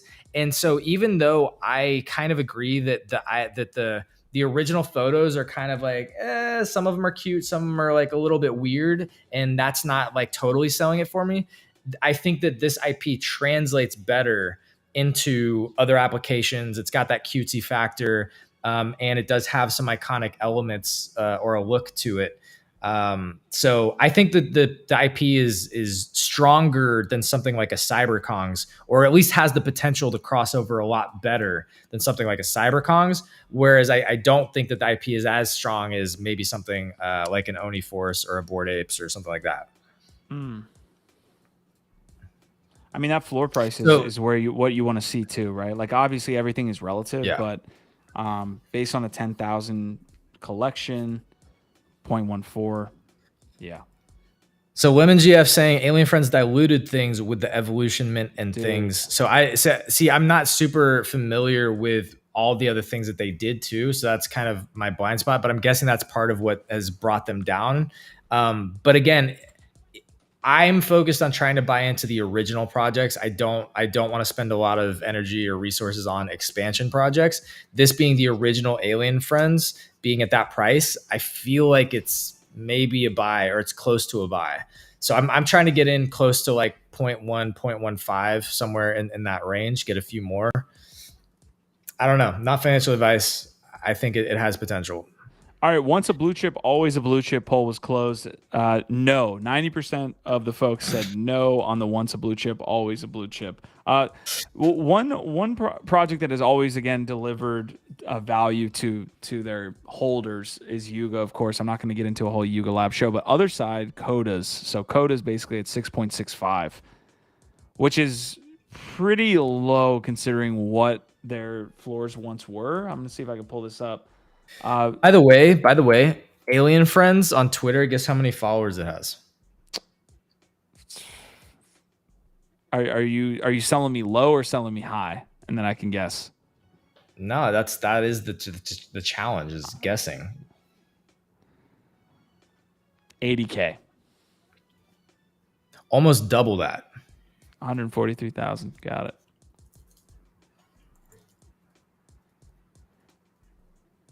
Any follow up there? What do you? I mean, what I'm trying to get to, Q, is like, is this a good buy right now? What do you think, Yeah. Q? Give us a POV on what you've just learned and what you've seen. One, I don't really like the. I gave you a take on the floor. So the floor price I'm looking at, relative to 10,000 projects.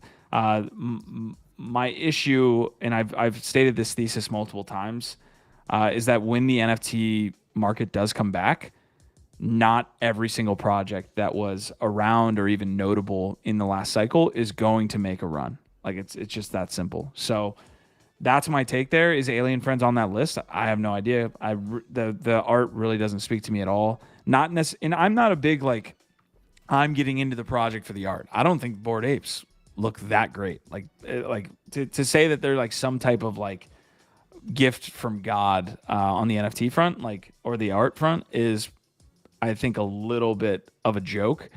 It's the value that they're creating for their holders. At the end of the day, it's the utility of whatever it is to hold it. Which again, there is some aspect to this where I understand what NFTs are, and some of that aspect is kind of a Ponzi. Like when people talk to me like NFTs are a Ponzi, crypto's a Ponzi, it's like some of that is, but so is a lot of different things. All right, here's we choose to believe. And here's the next poll. Is everything yes or no? If you're buying an asset to stake it to get something else, that is dangerously close to a Ponzi. And so you can make that up however you want it to make up. And I own assets that do that. It's very, very dangerously close. That being said, I think Ponzi has a broad-reaching thing. Like I don't necessarily think that Ponzi's are the worst thing if you can protect yourself on an individual user basis. And there's a spectrum of Ponzi. There's people that are trying to like actually create negative feedback loops in those things. So if there's a spectrum and everything's on a spectrum, does that mean that everything is some kind of Ponzi, even if it's to some small Ponzi? I think you're not that far off. I think you're not that far off when it comes to business and a lot of things that we like. I think you're not that far off. You know, it's an interesting project that we also haven't talked about that like feels like a Doodles, where it's like it was huge and had so much interest, but I feel like a lot of it has died off because of bad expansion projects. Atom Bomb Squad. I mean, we were talking about them. They're still doing a lot of cool stuff, but like the floor is 0.08. It's really low for historical Atom Bomb Squad, and nobody's talking about it. Is anybody talking about it? I don't know. I'm not trying to offend Squash Man. I hear we love Squash Man. Other side's one that they're always going to be talking about. This is my take, is like other side codas are probably undervalued. This is not financial advice, of course, all those things, but codas at 6.6. The releases that are going to happen with the other side and the utility that you're going to find out that is in game with these is going to send these skyrocketing, in my opinion.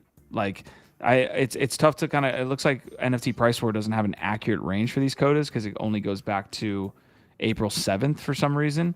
But these, I think, got up to what, 20 and 20 plus. I don't know if they ever got up to like 40 or anything like that. But I think codas right now is something I'm looking at, that if the floor keeps falling or even at these prices, like I would like a coda. And I know there's a lot of people in the Yuga ecosystem that think the same thing.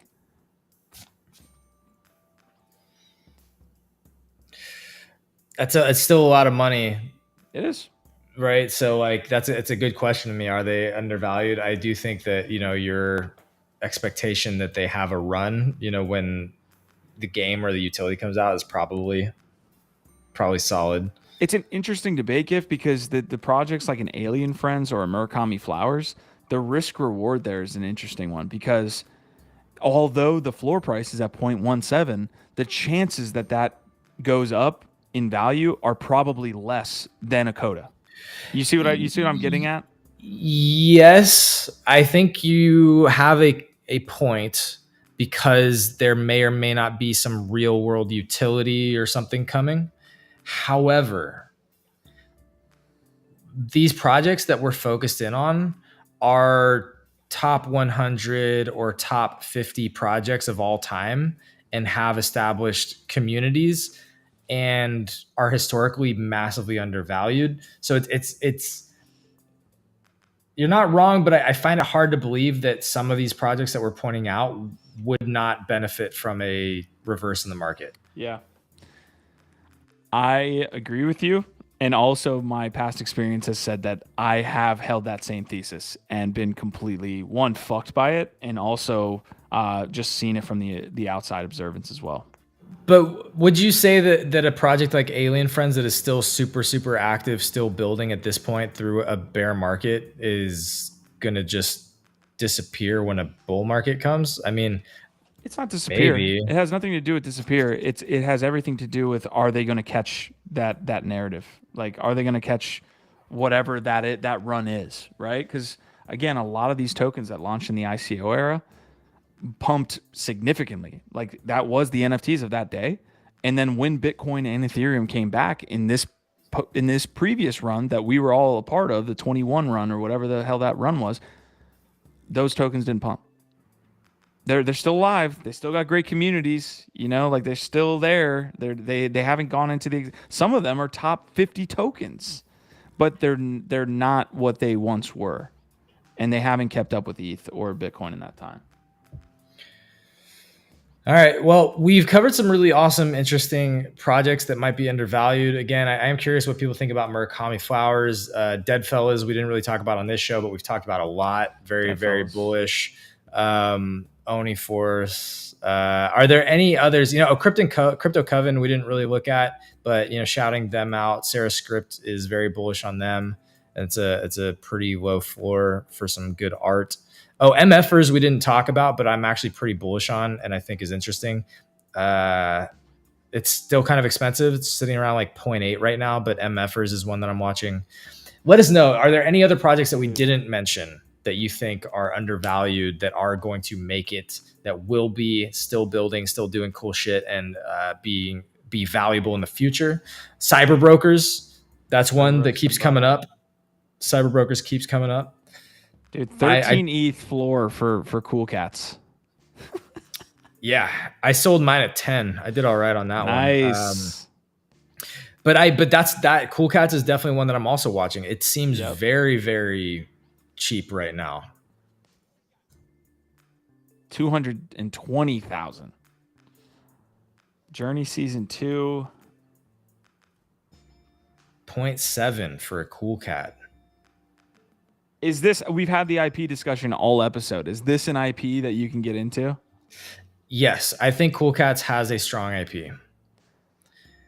Also, it was like the original Fatline art. Like it has provenance and it has IP and it has a pretty solid community still. So I think so. I don't know if the IP is like as strong per se as something like an Oni Force, but I think it's much stronger than a lot of other things. And yeah, I see like Marty's over here saying it's dead. I don't know. Yeah, I don't know. That's another project, man. It's crazy to see the innovation in real time that some projects would go back and say, hey, I don't want to do that. Like the milk token was rough, you know? Like, do you have a Cool Cat? Yeah. Just one? Just one. And so you held it. You did the Proof Collective tour. You went all the way up on Cool Cats and then all the way down. Yep. Past 20. I'm holding. Look, I think Cool Cats is right there on that potential of, can it come back? I mean, it's right on that border. Like there's no question in my mind that codas are going to do well if the narrative does well. Of course, this is sitting at 6 ETH and not 1.4 or 0.17 that you mentioned, but there's no question.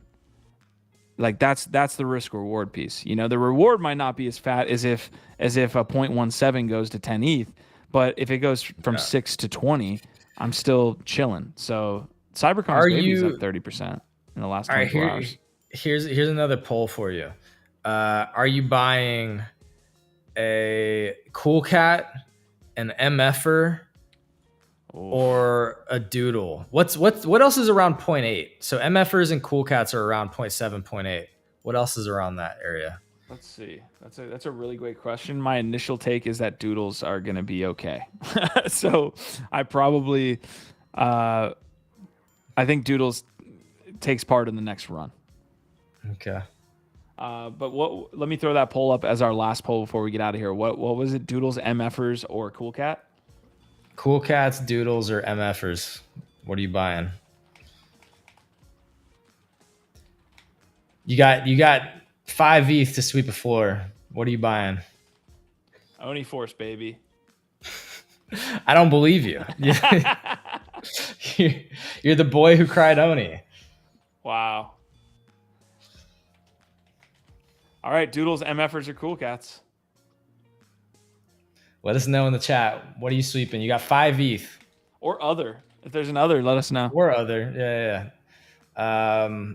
All right. We should definitely hit the Hong Kong Pepe thing. I don't know what else you got on deck, but I'm gonna have to change the whole title and thumbnail of the show. The whole title and thumbnail is can Bitcoin Ordinals flip ETH volume? We saw again early in the show, we showed you Crypto Slam. Bitcoin Ordinals are absolutely here.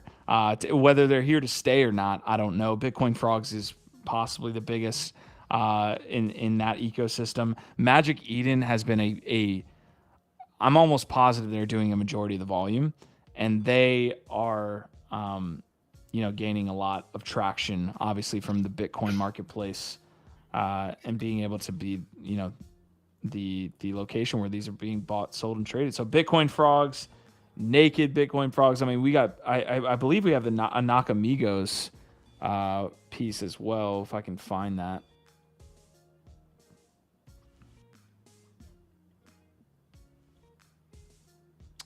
So BRC20, so this is that Ordinals uncategorized. So we have Space Pepes, Bitcoin Frogs. I could have sworn there was a Nakamigos project that was on here, but yeah, likely I'll just have to change the title and thumbnail of this video because we didn't really cover whether that was going to happen. But I'll ask you the question real quick. Is that going to happen? Is Bitcoin NFT volume going to surpass ETH? Is there going to be a flippening?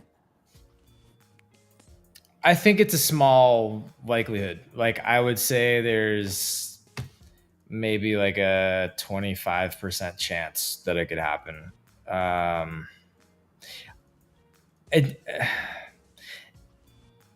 we just in like a hype cycle with this that's going to die down, or is this just like trending way up? And how high is the ceiling for Bitcoin NFTs, given that like it's not really meant for that? The utility is probably not that great. It's mostly based on the security of it, like it being like a high quality collectible and not necessarily super utility focused.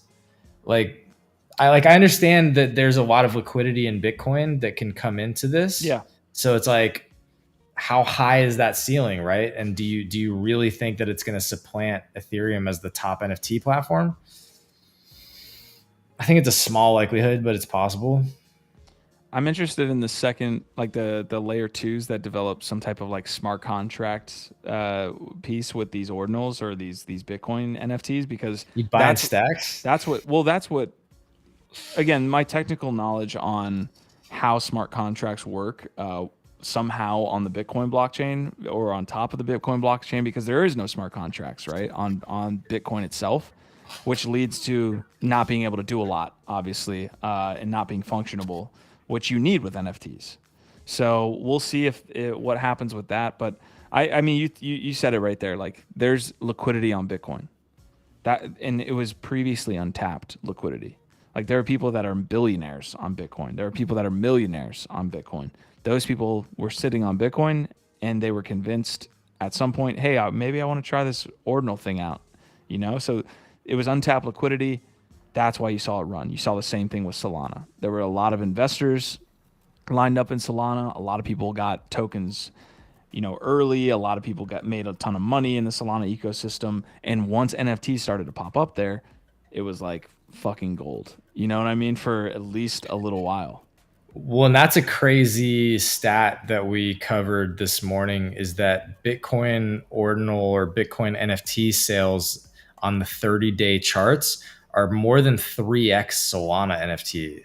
So like Bitcoin's like 150 and Solana's around 50, something like that. That's pretty nuts. And I'm not sure, again, if that's more of a statement on Bitcoin or Solana, but it definitely shows Bitcoin taking off. So Solana's still doing something. Solana's still number 3, but like it's not even close to what Bitcoin's doing right now. It bodes well for their future, though, right? Like there was a chance. I mean, For people Solana? were calling for exactly. Like there were people that It's were still calling alive. Solana to be dead. Yeah. Well, if you look at just 2023 and like what assets have performed the best based on where they were, because end of last year was FTX and it was down bad. Solana's been one of the best. Like if you bought into Solana at the beginning of this year, you're up, like way up. It's been one of the best performing assets of 2023, but also that's because it was down. It was pretty down. It was down. Yeah, just like my turbo right now. I think again long term, I think turbo will be okay. We shall see. Squashman's coming here with a breaking announcement, which is fucking dope. We've been talking about Oniforce and their change in leadership, and then a couple other projects that have kind of had this redemption arc. We've got HAPE's getting acquired. We're very excited to announce that Digimental Studios, the parent company of HAPE, has been acquired by Vertex Labs UK for 12 mil. 12 mil. I wonder how much they had. I wonder how much they had in their treasury. Vertex Labs is the brain behind the Caddis's Metaverse protocol, Vertex Network, and 3D Metaverse platform Lightcycle. Through its acquisition of Digimental, will introduce a staking program for the HAPE community. Somebody quick, pull up the HAPE chart. Shared Vision becomes the go-to destination within the Fashionverse and a home for the community members through its integration into Vertex Labs. What is Vertex Labs?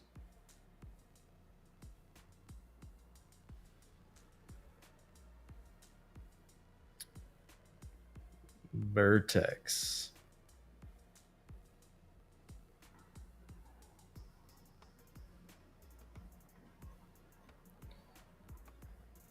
I mean, this is without a doubt, unquestionably great for those HAPE holders that have been just holding on for fucking dear life. So yeah, great look for y'all. HAPE is getting acquired. I need to bring up the price floor for HAPE here in just a second. Well, yeah, this will be interesting to see how this kind of compares to how Oniforce has been doing, right? Because their acquisition so far has been massively successful. Like they've got clearly a great team in place. The transition was on point, and they're just gaining momentum right now. So will HAPE have a similar trajectory? Will this turn things around for them? Or will it be kind of like, hey, here's a big announcement, and then it'll be a while before anything really happens? I'm very curious to see. I didn't really get into this project much. I remember when it launched, but I really didn't. Here's an interesting like micro event, right? That we're able to kind of just be here for. That tweet was 8 hours ago. We did see a pop in the floor price, of course. Like something like that's obviously going to be, getting some activity. This is floor price of 0.23. It is now sitting at a 0.36 floor price. I'm interested. 8 hours is probably, people are just starting to hear about this. I think this probably has some legs, but I'm interested in like this really short-term flip GIF. You know what I mean? Like, is there an opportunity at 0.36? Like, I think there might be. I think people are. You gonna go sweep it? I don't think Q's doing anything. I think Q's been just sitting on his hands. You want me to buy into HAPE just to prove that? You want me to buy into HAPE Prime this pump? Okay, I'll buy 2. I'll buy 2 HAPE Primes at 0.36. I will right after the show. I believe it when I see it. Okay, I will too, folks. I'm gonna take my dog out after this because he's crying. He's already. Of course, so he's got to go do the dog thing, and then maybe he's gonna be out there thinking while he's walking the dog. Like, I don't know if I really want to do that. I'll let him know I changed my mind. This might be a sell the news event too. Yeah, you know, like that's where. See, already talking yourself out of it. See, no, well, I know this man. I know what's going on here. He's gonna hype himself up and then. Not gonna do a point. He's gonna get hyped. I'm interested in the community's thoughts on this. I really am. Like it's been 8 hours since the tweet. Of course, like some people probably had some prior knowledge. Usually that's the case. It was fucking. Let's zoom out. Like, what does the volume look like? Volume. Interesting that there's volume on the 18th. Yeah, this is some short-term flippage right here, folks. This is This is some. I feel like people don't long know. Talking. There's been 40 sales. Dude, it might just not be that interesting right now. But that doesn't mean that again, like if they have legit team coming in to make changes, it doesn't mean it can do really well over the next month or two. But Squashman saying buy a Deadfellas or Oni instead. How are you feeling about Deadfellas? Is that me bits? What is that? That's the logo for Ape. Oh really? I have no idea. Yeah, $12 million sale. That's wild. I've been sold on Deadfellas for sure as like a pill. I wouldn't call them a pillar, but like they're gonna be here. And do you have any? No.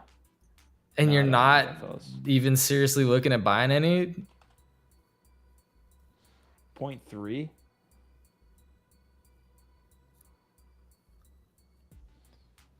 I don't know. The man doesn't have a single fella. I don't.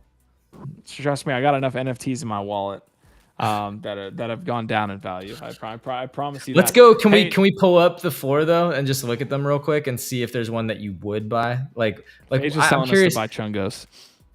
Dude, we should all be buying Chungos. At the price the Chungos are at right now, they are a steal. I'll tell you that much. Can we just look at the floor NFTs on Deadfellas, and I want to see your style. Like which one, if you were gonna buy one around the floor, which one would you buy, Q? That's what I want to know.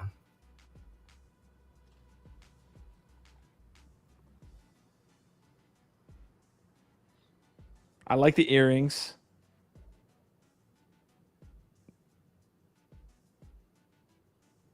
I do like the pink glasses with the hat, with like the golf hat. I don't even know what that is. And the overalls. Pretty goofy. All right.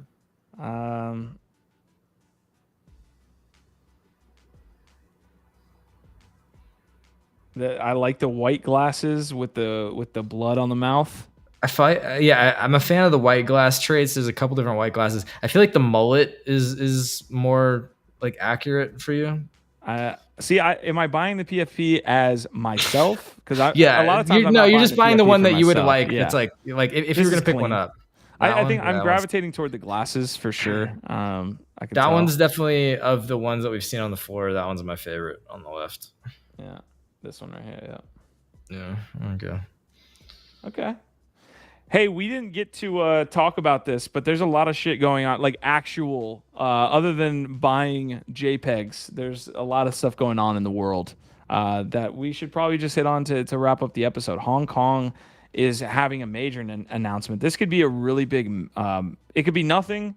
I've seen some, Chinese news over my time in crypto, like in and out. China bans crypto. China doesn't ban crypto. India bans crypto. India doesn't ban crypto. Like all of these frankly, the US has had this moment too. But what you see is like more sharper moves on and more frequency with China's government saying, hey, we're not going to allow crypto. Oh, wait, we're going to be launching our own CBDC.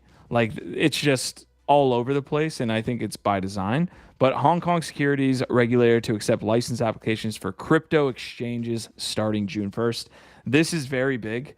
In my opinion, like, again, I just kind of laid the foundation of why you got to be careful with this stuff. But I think this specific, release is going to be strong. I think Hong Kong residents were already figuring out a way to trade crypto, but I think bringing it under the jurisdiction of and having it be local, I think is important. It's a strong move, and it's a good signal that maybe China is loosening up. But again, my issue is like, is China loosening up? I can never figure it out.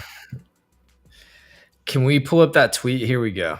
So if there is a pump in PEPE in early June, this might be why. Because this is also a really interesting part of what they talk about, and they show a lot of cool video in Feels Good Man, the documentary about PEPE, about how PEPE has been used for different movements, different things. It's been co-opted for different things. But in Asian markets, specifically in Hong Kong, it has become a symbol of like hope and resistance and love. And so the Hong Kong protesters and people in Hong Kong really like PEPE, like as a positive symbol over there. So with Hong Kong coming online in crypto, what does that mean for PEPE token? I'm hoping it's green, whatever it is. I hope it's green. But there you go. That could be a reason for a pump in early June. Not financial advice. Who knows? I mean, dude, it's a good macro indicator that like, hey, we're going to be like moving into greener pastures. Like that's hopefully something that leads to that. Whether PEPE is like my issue again, we have blind spots. Like I am not able to see this. I don't have friends that are there saying, "Hey, dude, did you see this shit?" Like, but if PEPE is like a part of the movement over there, it's pretty fucking cool. I mean, you could definitely see it being a part of it. Let's pray. Let's pray on it. All right, folks. Another NFT Live in the books. Hey, look, the projects that we cover here on NFT Live, I would love to speak to each and every founder or each and every community manager or just somebody in those teams so that we get a better look at what they're doing. So behind the scenes, we're working to make that happen. I think we have the ability to, one, form our thoughts and theses around just being in the space, just like you can at home. And that's everybody's prerogative. But I would love to get the details diving deep on either Web3 or the Wild Pod. God damn it. The Wild Pod here every week. So we're going to try to do that more and more just to get a deep dive and see where these people are at. But again, a lot of this stuff's subjective, man. Do we think PEPE is going to the moon? Do we think Deadfellas is going to be a blue chip? Like all of this stuff is subjective at the end of the day. So Troy is saying I made some suggestions for guests in Twitter. Appreciate that. Left House saying always a good show. Just in case he's showing up at the end of the episode, my man, you gotta press the rewind button there after you hit the like button. Definitely hit that like button. Thanks for showing up, fam. Great timing, right on time. I did also share one last tweet. If you wanted to pull that up, I'm doing. This is part of our new partnership with Opolis, which is a great platform for supporting artists and entrepreneurs in Web3. We are doing a talk today. I believe it's 3 p.m. PST. Myself, the Opolis team, and some other fantastic people, including Phil G, Jessica Yatrovsky, some of our favorites. We're going to be having an awesome conversation over on Twitter Spaces. So if you want to drop that link in the chat, if you're hanging out on Twitter, you want to come join a really, really insightful conversation and also learn more about how to thrive as an entrepreneur in Web3 using Opolis, I think this is going to be a great conversation. So I'll be doing that and looking forward to seeing some of y'all in there, hopefully on Twitter. All right, y'all rock. Justin Casey saying I'm going to go do some good and spread rumors that the people of Ukraine are using Turbo to help them defeat Russia. Also, Squashman is saying he'll consider buying when it pulls in Oni, goes to 1.5, 1.7, and then he'll say he'll wait for it to drop to 1 ETH. I'm slowly becoming this like entity that is the one that doesn't pull the trigger, which I don't think my wallet would speaks to that, but I know on this Oni one I am, so I'll take the heat as long as you guys wanna keep me there. So, damn. I mean, again, you're probably going to survive this bear market better than the majority of us degens. And so at the end of the day, who's really laughing, right? I think that's the honest truth of it. But it's fun to give you a hard time when we see your very public misses. You know what? I'm the guy that sat here and bought a cock punch for 1.65 ETH. And you can always talk about that if you want. I have my cock also alongside with you, one ETH. Also, pretty publicly bought my doodle around 5.5 ETH or something like that, and yeah. So anyway, I've got plenty of those stories. You know what I'm saying? Anyway, yeah. All right, folks. Last note, tomorrow, last GM Web3, last NFT Live too, last shows of the week, but on the last GM Web3, tomorrow morning on Twitter, we are hosting none other than CEO of Nifty Kit, Mr. Dan Carr. Very excited to host him. We love Nifty Kit and excited to catch up on all the development that they've been making because they are creating a lot of new cool tools, adding a lot of interesting, valuable things to the ecosystem for creators. So Nifty Kit on GM Web3 tomorrow morning. Hope to see you there. Our vibe, our tribe. What do you want to say, boy who cried Oni? I want to say that what are you buying here if you have 5 ETH? Doodles, 66% captured from the vote. MFers at 22%, Cool Cats at 11%. So Cool Cats. Wow. Good luck to you. All right, folks. See you tomorrow.